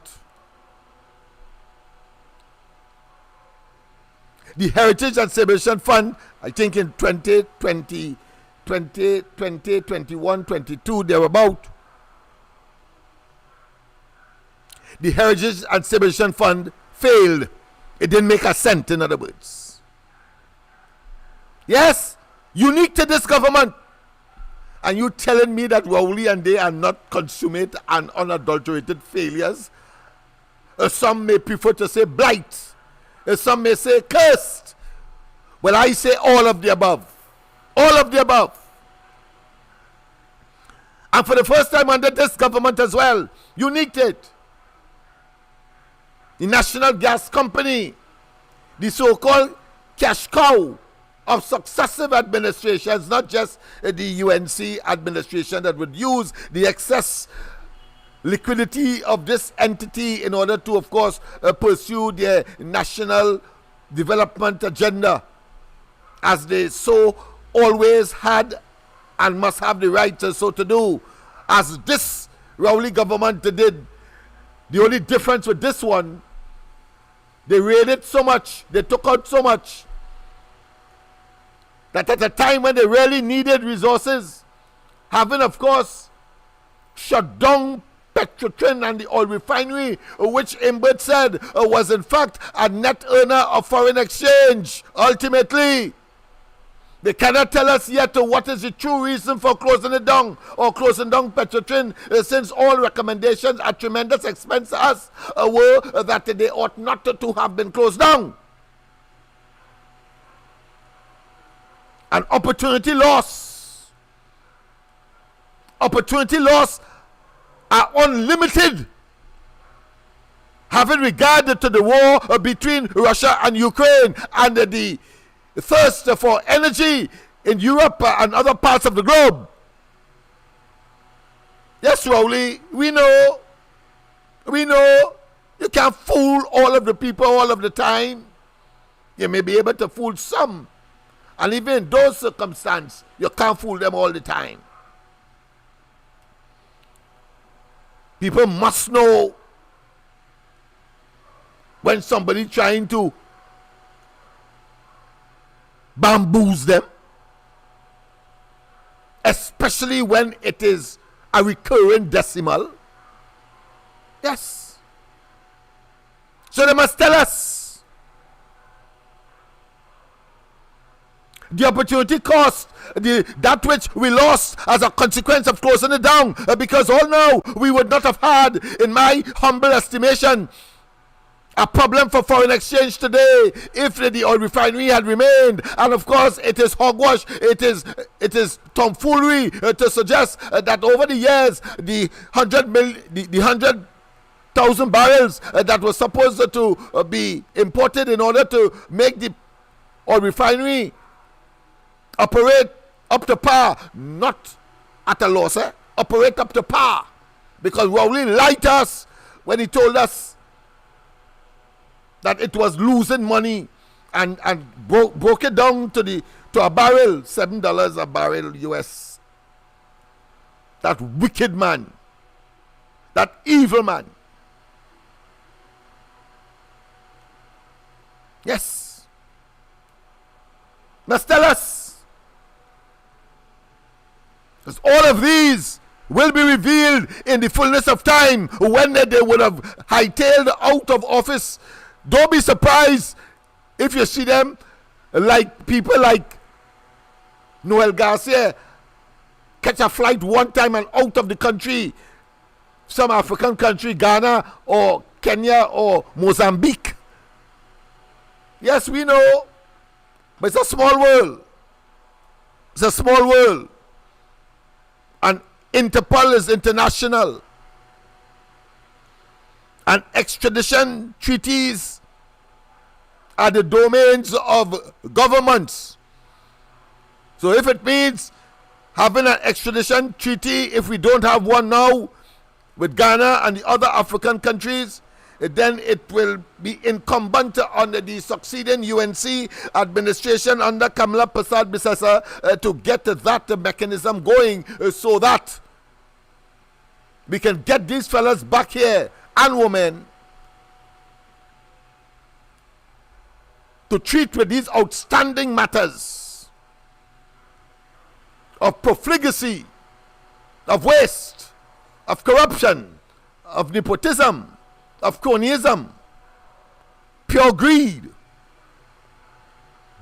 avarice, by a bunch of unprepared, inappropriate,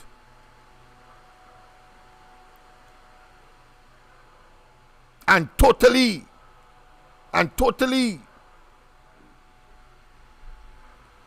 criminally oriented, with specific intent from since 2015 and before that, when one looks at what they said in the Hyatt, that they will not be pursuing property tax, that they will not interfere with the subsidies. So we know, and even their so-called VAT reduction from 15% to 12.5%, 12.5% or $12.50. Turned out to be another deception. Never telling us, and the question was obviously asked, never telling us that you would have attacked the over 7,000 items that were not subjected to VAT under the Kamala Persad-Bissessar UNC administration. Yes. We need to know. So once again, people, in conclusion, if things are up and running as smoothly as we would like, just in case I have to preempt what my conclusion. Andy? See, you're trying your best. You're trying your best. But I want to tell you, what they must tell you is that how come under all this talk about civilization, and they have done well, why it is that we have not been augmenting the reserves, and why it is that we have not been able to augment outside of its normal capacity to earn dividend and, of course, interest on investment. I'm referring here to the Heritage and Civilization Fund. Andy?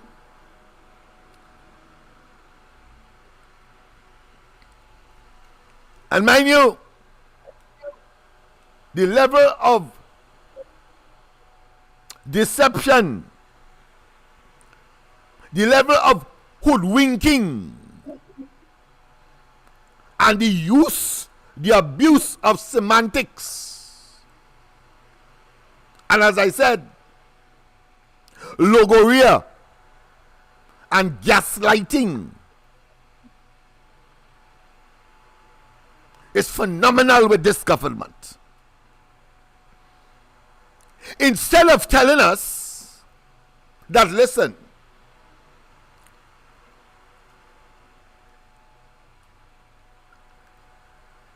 apart from the monies that were withdrawn from the Heritage and Civilization Fund, over $1 billion and counting, we are not sure, but we have a figure. Apart from the $1 billion that was withdrawn,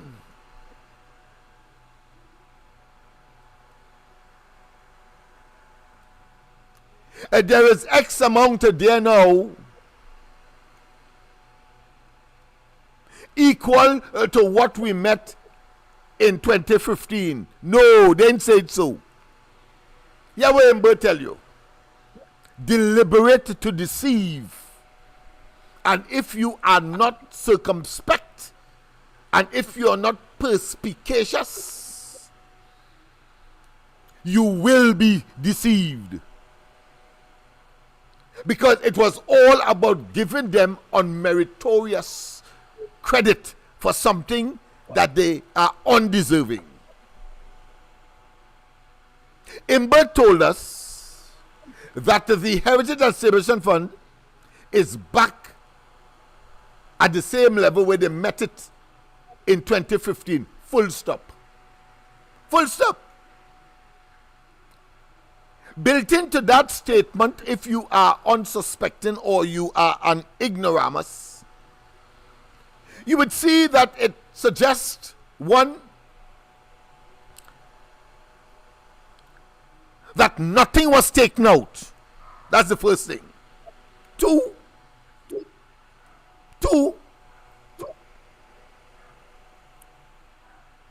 that the Heritage and Celebration Fund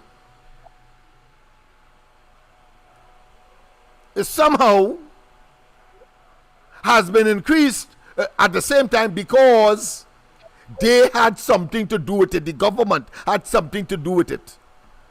Nothing could be further from the truth. Has the audacity and the temerity and the gall and the effrontery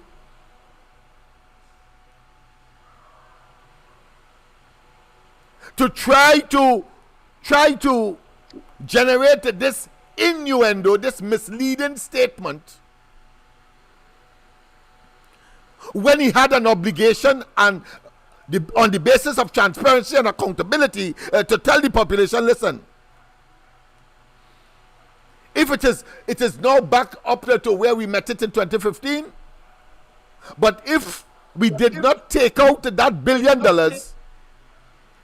it would have had an additional $1 billion. But right now, the Heritage and Celebration Fund is short of $1 billion. That is the kind of conversation I would expect from a minister and a government official if they are sincere about what transparency and accountability is in a democracy. That is what I expect. Total transparency, explanation.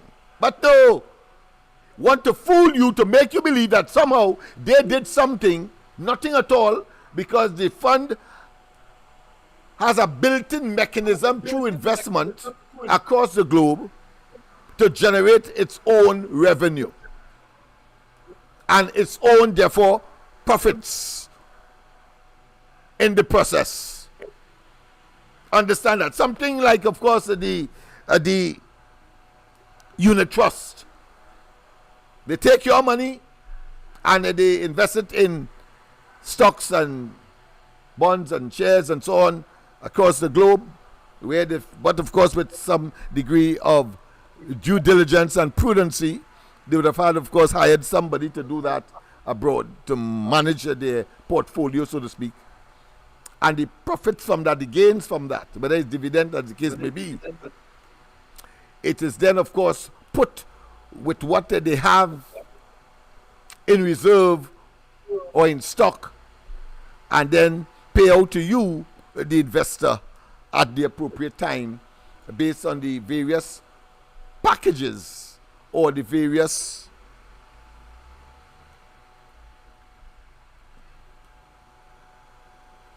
financial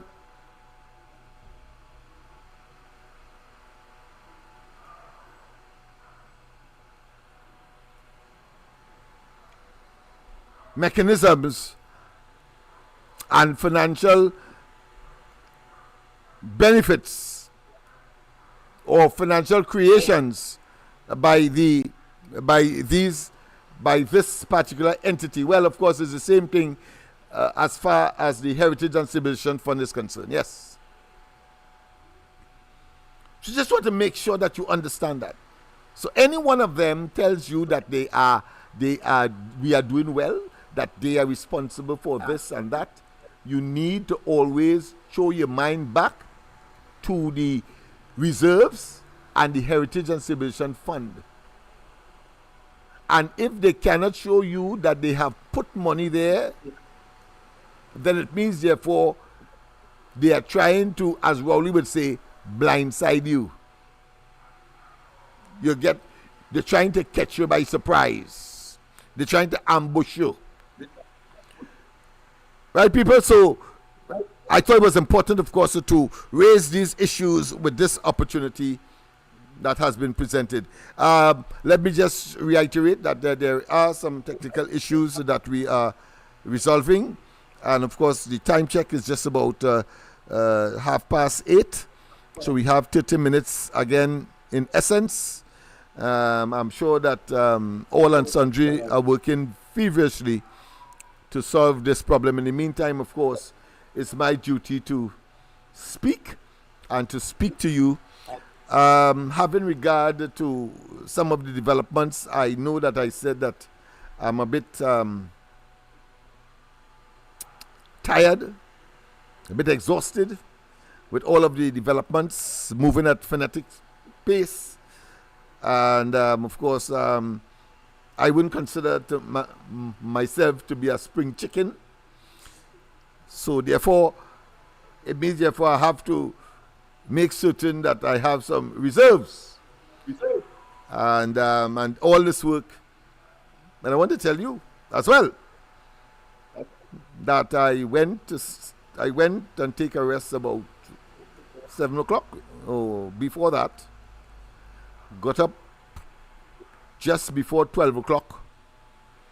Yes, yesterday, 12 o'clock, just before 12, so it would have been yesterday. And I have not yet closed my eyes since after that. So you'll appreciate what I'm talking about. So as I said, I will be reducing the time for the corridor transformation by 1 hour. I'm sure some people will be pleased about that. And my bodies, no doubt, will also be pleased, equally pleased. And I may well do something tonight having regard to the challenges today. I don't want one moment to pass and we are unable to work optimally to bring information to you and for you to share information with us, because we don't claim to be the repository of all information and we do not claim to be omniscient, that is to say all-knowing, and therefore this is a symbiotic relationship, meaning that we exist for our mutual benefits. Symbiotic. And so when issues like this pop up, we need to find ways and means as quickly as possible, as expeditiously as possible, in order to treat with it, because the enemy is lurking. We know. And whether the enemy is visible or invisible, as we said with respect, of course, to the claim by this administration that they don't interfere with police work, etc. But I heard yesterday when Hines, of course, made his statement that the police officer, I think it is, of course, Deputy Commissioner of Police or Acting Deputy Commissioner of Police, whichever capacity, can't remember his name now. But he said distinctly, and I am now quoting him, that they are pursuing a program devised by themselves and the Prime Minister. Let me repeat, and go and check it. Do not take my words for it. It cannot be a slip of the tongue. It cannot be a Freudian slip, but it's what is real. That Rowley and they, and of course Hines, will want to hide from us. And the mere fact that he the acting or deputy commissioner of police is there with a politician, in spite of the fact that he may be the national security minister, and does not have any responsibility association except that he was a police, for operational matters, one would have expected, if only to demonstrate the principle of separation, distancing, and non-influence one way or another, or the overlapping.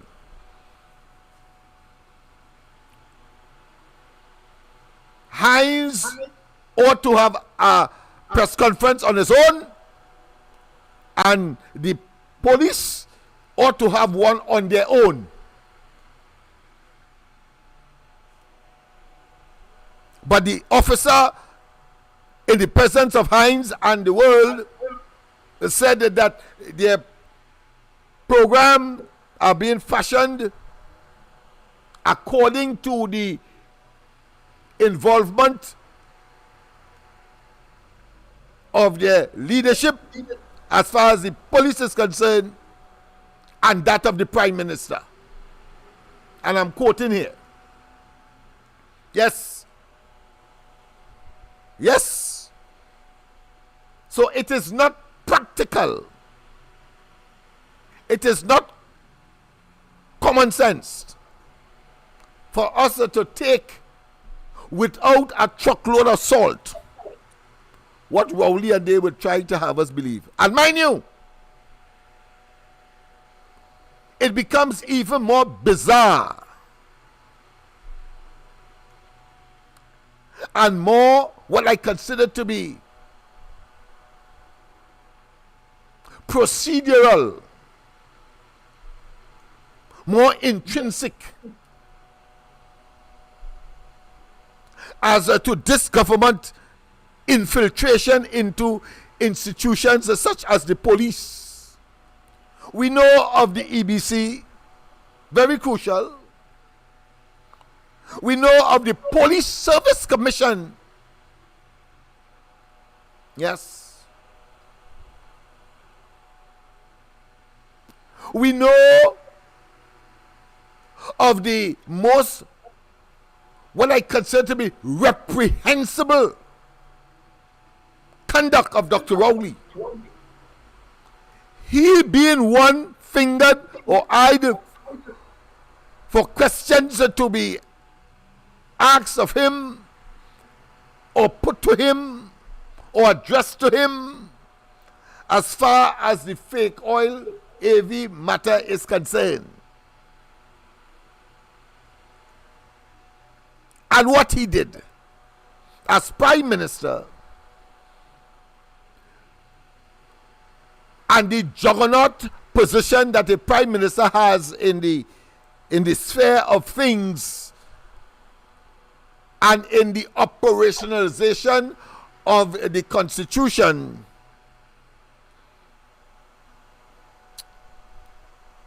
and because of the awesome responsibility imposed on the office of Prime Minister and therefore the person who holds Prime Minister, it is clearly, as we have seen with Dr. Rowley, if you are a rapscallion, if you are one up to no good, if you are a near the well,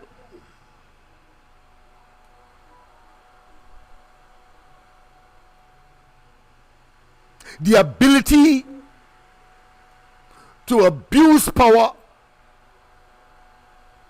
is at their fingertips. They say power corrupts, and absolute power corrupts absolutely. But it is also said, people, that there is a difference between power and authority. You see, authority is the ability to use. Well, power is the ability. Let me define power first. Power is the ability to have people do what you want them to do, whether they like it or not. Let me repeat. Power is the ability to have people do what you want them to do, whether they like it or not. But authority is the ability to use power because it is recognized by all. Recognized by all is the operating word, or should I say phrase there, simply because it suggests an individual who will adhere to the rule of law, who will do the right thing when that time comes, who will denounce wrongdoing, who will not participate in the unfettered accumulation of wealth at the expense of the state or the people or the electorate or the citizenry or the taxpayers. The classic example of that not being recognized, that principle not being recognized, is the over 500 recusals in the Rowley cabinet, including, as far as we know, 12 from him. Potential conflict of interest or real conflict of interest because of some friend, family, acquaintance, or persons that they prefer and rather that go through the cabinet rather than the procurement mechanism, imperfect as it is, but a far cry from what existed before, since at least there is some level of scrutiny. Unfortunately, those who must be most scrutinized, the cabinet and people wielding serious influence in the country, that does not extend to them in all of its dimensions and potency. All of its dimensions and potency. We saw, of course, the evisceration or the disembowelment of the procurement law. Section 7 was ejected, was jettisoned from the final piece of legislation that pertains to procurement and the enactment and the creation of the procurement regulator and the procurement entity that is responsible for adjudicating and or managing or superintending procurement in Trinidad and Tobago as far as the government is concerned, and of course the disposal of government property. Yes, so we know people. So it is critical that these, one may call nuances or variables, that ought to be and should be and must be known to every single citizen. And once again, Dr. Rowley and your government, if you said that you have somehow, by some epiphany, some enigmatic construct, some puzzling construct, you have stabilized Trinidad economy, and that the people have been saved from a multiple of things. From time to time you will conjure up, whether it be, of course, the highway to Point Fortin, a blatant and unadulterated deception, lie. And from time to time I see he has gone back to saying that that OAS was bankrupt when he was faced with the truth, like Imbert was recently when he had to send that affidavit to the court. He was saying that it was bankruptcy protection. And I want to thank, of course, Dr. Carson Charles for putting the matter in perspective, he being, of course, central and would have been in a position of know or knowledge on this particular matter. But as soon as that, like a new ball in cricket, when the shine would have worn off, Rowley goes back to his old shenanigans, his old deception. So he's still talking about OAS was bankrupt. No, it sought and obtained bankruptcy protection both in its parent country, Brazil, and that of New York. And today, it has come out of that exercise because it was under the protection or the supervision of the court to make certain commitment, subject, of course, to creditors and others, stakeholders. And today, it is back operating not as to its previous to its experience, strength, and ability, but certainly it is back out of court supervision as a result of seeking bankruptcy protection. You see, bankruptcy protection had the benefit, and you see, Dr. Rowley, and they are so dishonest and so deliberately so. You see, bankruptcy protection would have been the obvious way to go for the company, having regard, of course, to the scandal back in Brazil and its involvement.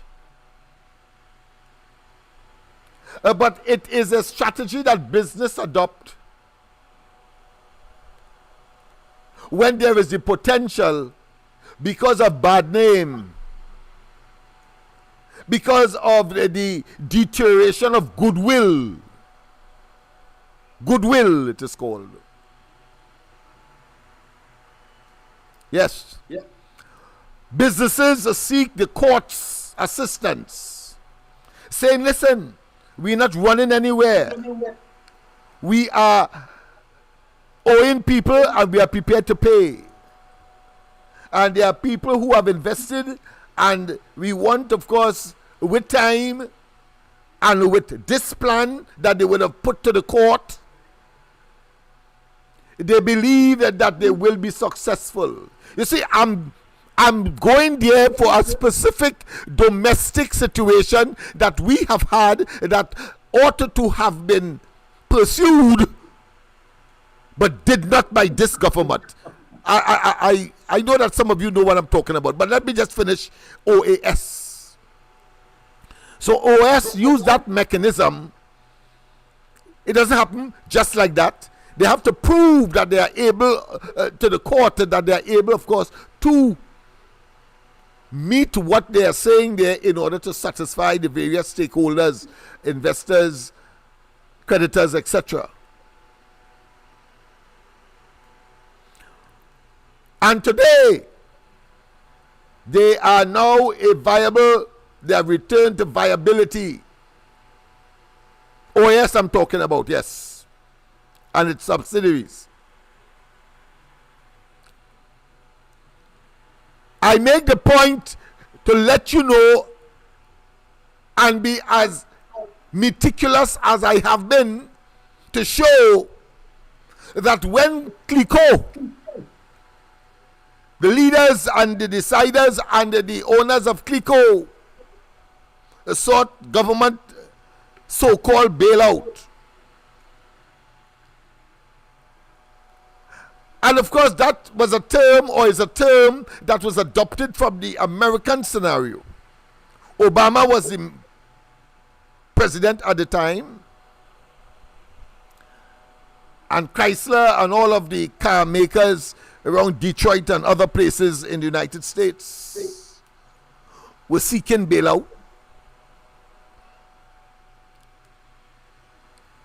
And of course, one of them turned up with a private plane and something else, and of course one or two of the banks and so on. And of course the officials, the government in that country said, no, go back and come again. You cannot be turning up here on a plane and telling me you're coming for a bailout. Things are not that bad. You see? But that is besides the point. A bailout in the context of the United States meant that they will give them the money that they require, because there was, of course, a liquidity problem among the banks and other business entities. They couldn't pay for raw material, they couldn't pay their creditors, they couldn't pay their suppliers, etc. And that created, of course, the meltdown that, of course, was very significant in that period, just about 2009, thereabout. Yes, indeed. And so they got to the bailout, but the bailout was conditioned on the fact that when things resurface, when things are resuscitated, when business becomes viable again, because it's a cycle, the government was incumbent on them to, of course, support that, because these businesses were huge and large and play a significant role in the economy of the United States, and therefore, in a real sense, they were too big to fail, and therefore the government had a role and responsibility to stop them from failing. And so that bailout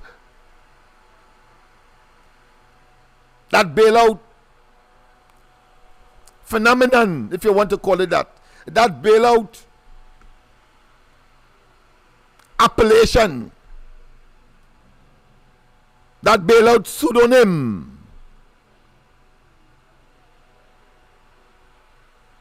was created.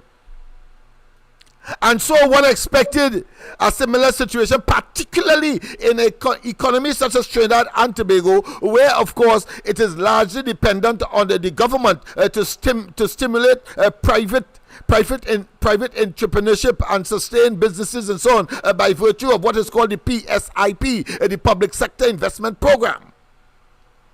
Yes, that's the money that they use to buy goods and services so as to keep the hardware going, the pharmacy going, the bookstore going, of course, and all of the people who sell Polori and etc. As one person gets, of course, their salary, they go there and they buy, and so the money keeps circulating. But of course, by and large, it would have been, in the way how Trinidad and Tobago's economy is structured, an initiative and an obligation of the government, and it has been so for some time. And of course, it is necessary because of the small nature of our country, both in terms of physical space, and therefore we don't have much space to have a variety of items or even climatic conditions as, let's say, a place like the United States, or even Venezuela, for that matter. Climate differentiation across their geographic space or landmass, as the case may be. We will deal with Venezuela in a different context, of course, not in business or in economic terms. Let's get back to Trinidad. So I was making the point that this bailout that CLICO had asked the government, and the government obliged at the time. One would have expected any student of that particular period, and observing what the Americans would have done, a bailout would have simply meant really and truly short term in the context of things, lending or borrowing by those companies. But of course, the government would have held certain securities in order to, of course, incentivize the owners of the CLICO entities that were in trouble including the Clico Investment Bank, etc., as well as, of course, the major insurance companies that is a part of that group, Angostura, Republic Bank, etc. Yeah. British Insurance, all of them. And we also had, of course, a contingency issue that I think the St. Lucian, if I'm not mistaken, the St. Lucian government, not St. Lucian, no. The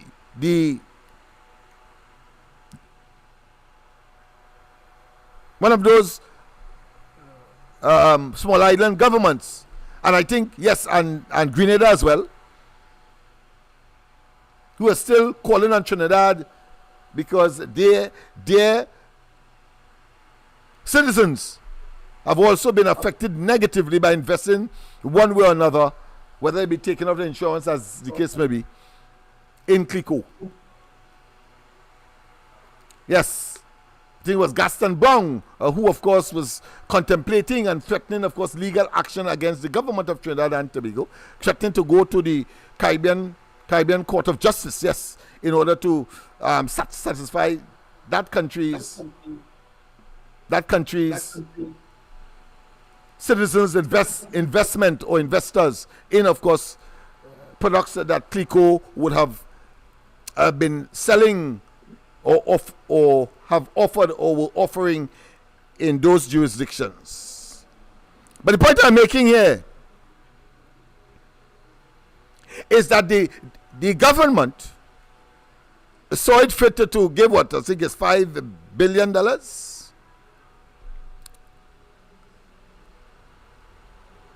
And one would have expected, just as the Americans, if at the end of the day the businesses resurfaces, they become viable again, and they are able to pay their way, they pay off the money over time, so that entrepreneurship will not suffer.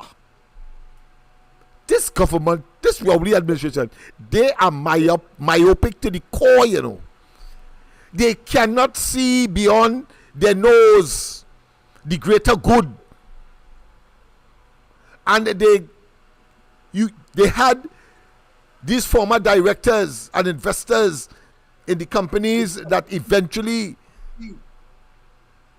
this government, Rowley government, went to court and said that they can't afford to pay, and because they threatened some director coup, they use that as the excuse. Not that they could not have negotiated.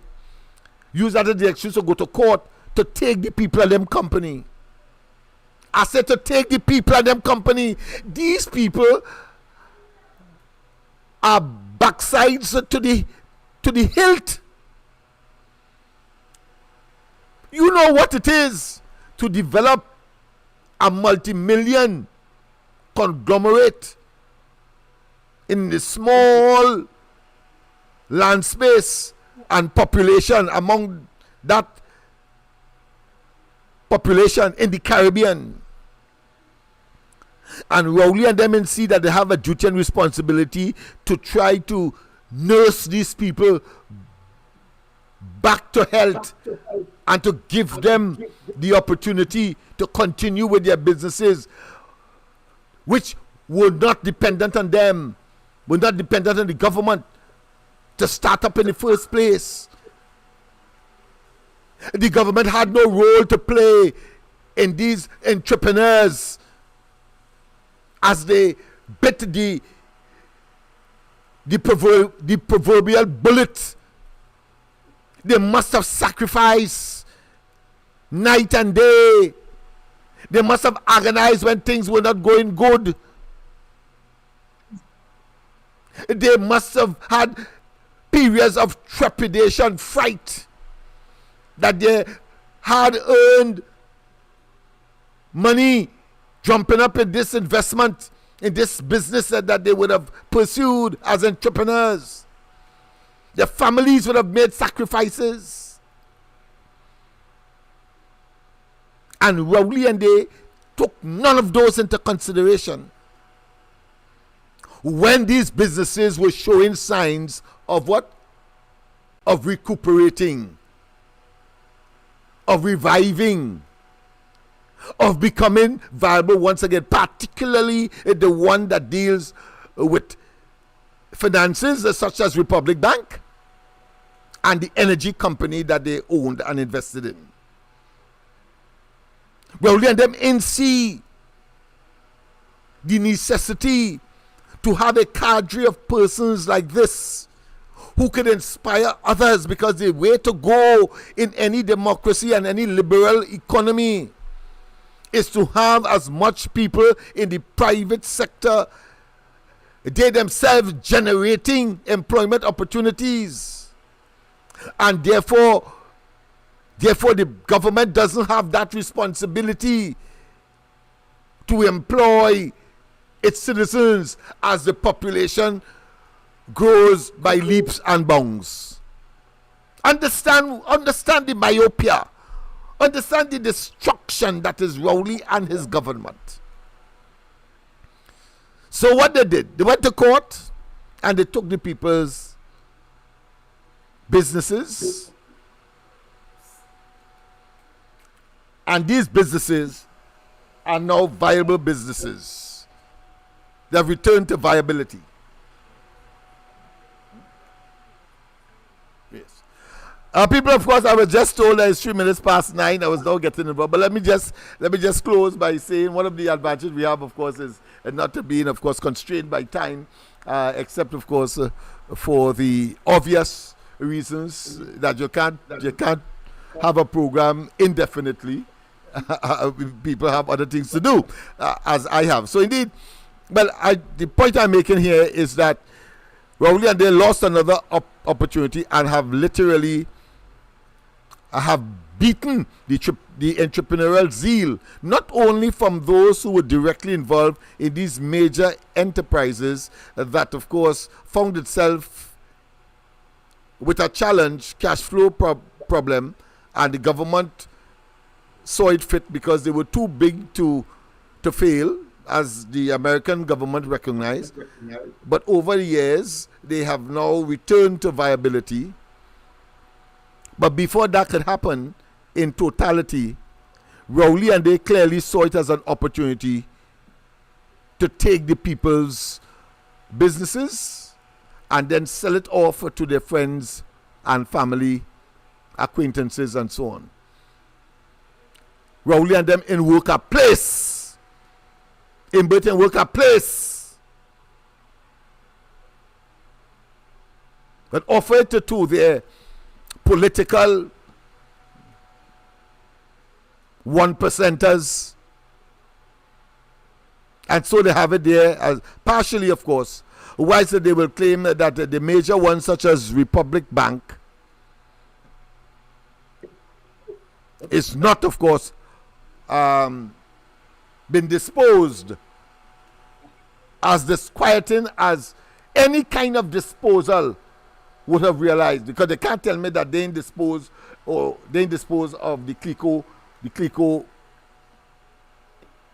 insurance portfolio and the British insurance portfolio. And we saw a classic case, let me just conclude by saying, we saw a classic case of the manipulation and the unmeritorious acquisition of wealth by abusing your position in government. Only because of that. A bunch of dumbfounded and totally, what I consider to be limited in scope and limited in ability, if there is any at all, lack of vision and foresight, but are only engaged in the immediate, just like, as Andy would say, like a piper. Only what is before you now, and you root up, you disrespect, and you recklessly destroy. So that is where we are today. That's another cog in the pernicious, evil, wicked, and diabolical and unpatriotic and non-ability, or put another way, unfit nature of the Rowley government and he himself to be Prime Minister or to manage a cabinet, inclusive of the members of this so-called cabinet. They are lame duck. They are moribund. And it's just a matter of time. People, don't forget, ask if you have delivered us. What has happened to the reserves? Are they back to 12 billion, or at least what you met, at least 10 billion? Are they back, Dr. Rowley, in birth, etc.? And of course, how much more the HFS would have been if you added that billion that already took out? And while you don't have the capacity to put it back, because it's not a fund that you borrow and return, but you have to also tell us if you put anything there at all to have it moved back to where it was in 2015, if you put anything there. People, of course, we have come to the end of today's session. Thank you very much for those of you who have the opportunity to listen. I know we couldn't engage you, but have a wonderful rest of the day. God bless. Of course, let me just play Chalk Dust. Let me play Chalk Dust on the ending here, because it speaks to a politician. Daddy, could you tell me what's the qualification that I must have to be a politician? When I grow up, you must swear on Bible and take false oath. You must use big words to get votes. You must lie and watch me straight in the eye. Oh, son, that's the qualification of a politician. You must shun people when election done. Well, son, that's the qualification of a politician. Yesterday, of course, you would have seen some symbols of politicians or examples of politicians, Rowley, notwithstanding.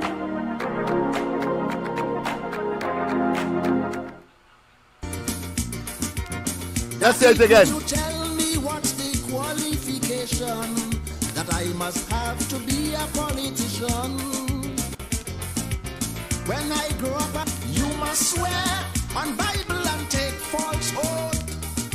You must use big words to get votes. You must lie and watch me straight in the eye. Oh, son, that's the qualification of a politician.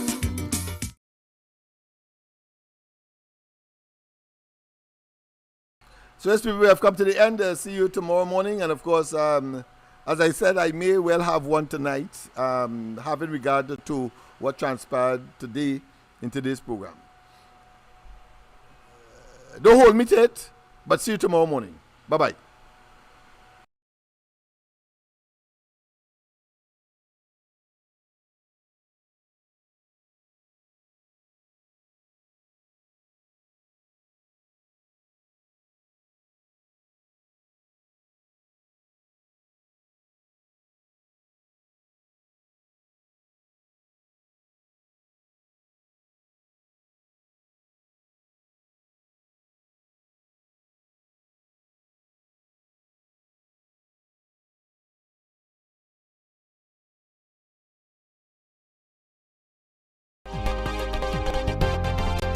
Live from the Hyatt Regency Hotel.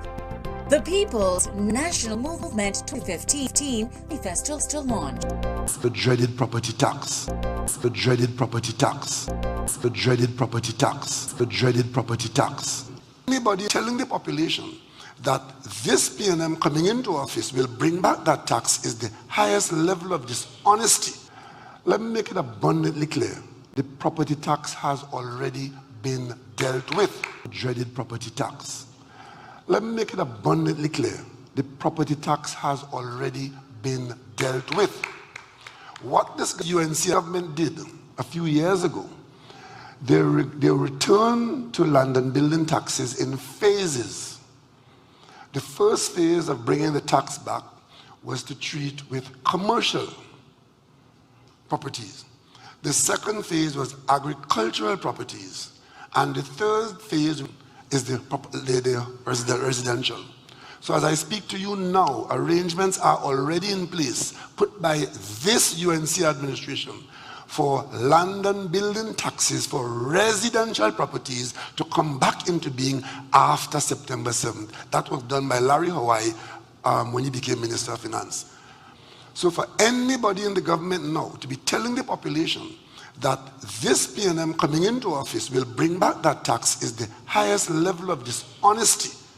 So for anybody in the government now to be telling the population that this PNM coming into office will bring back that tax is the highest level of dishonesty. Just wanted to touch on property tax. Some people have been concerned about maybe rent prices going up. I was wondering if you had any thoughts on that, and also with regard to the rental assessment board, if there were any comments or thoughts with regard to that.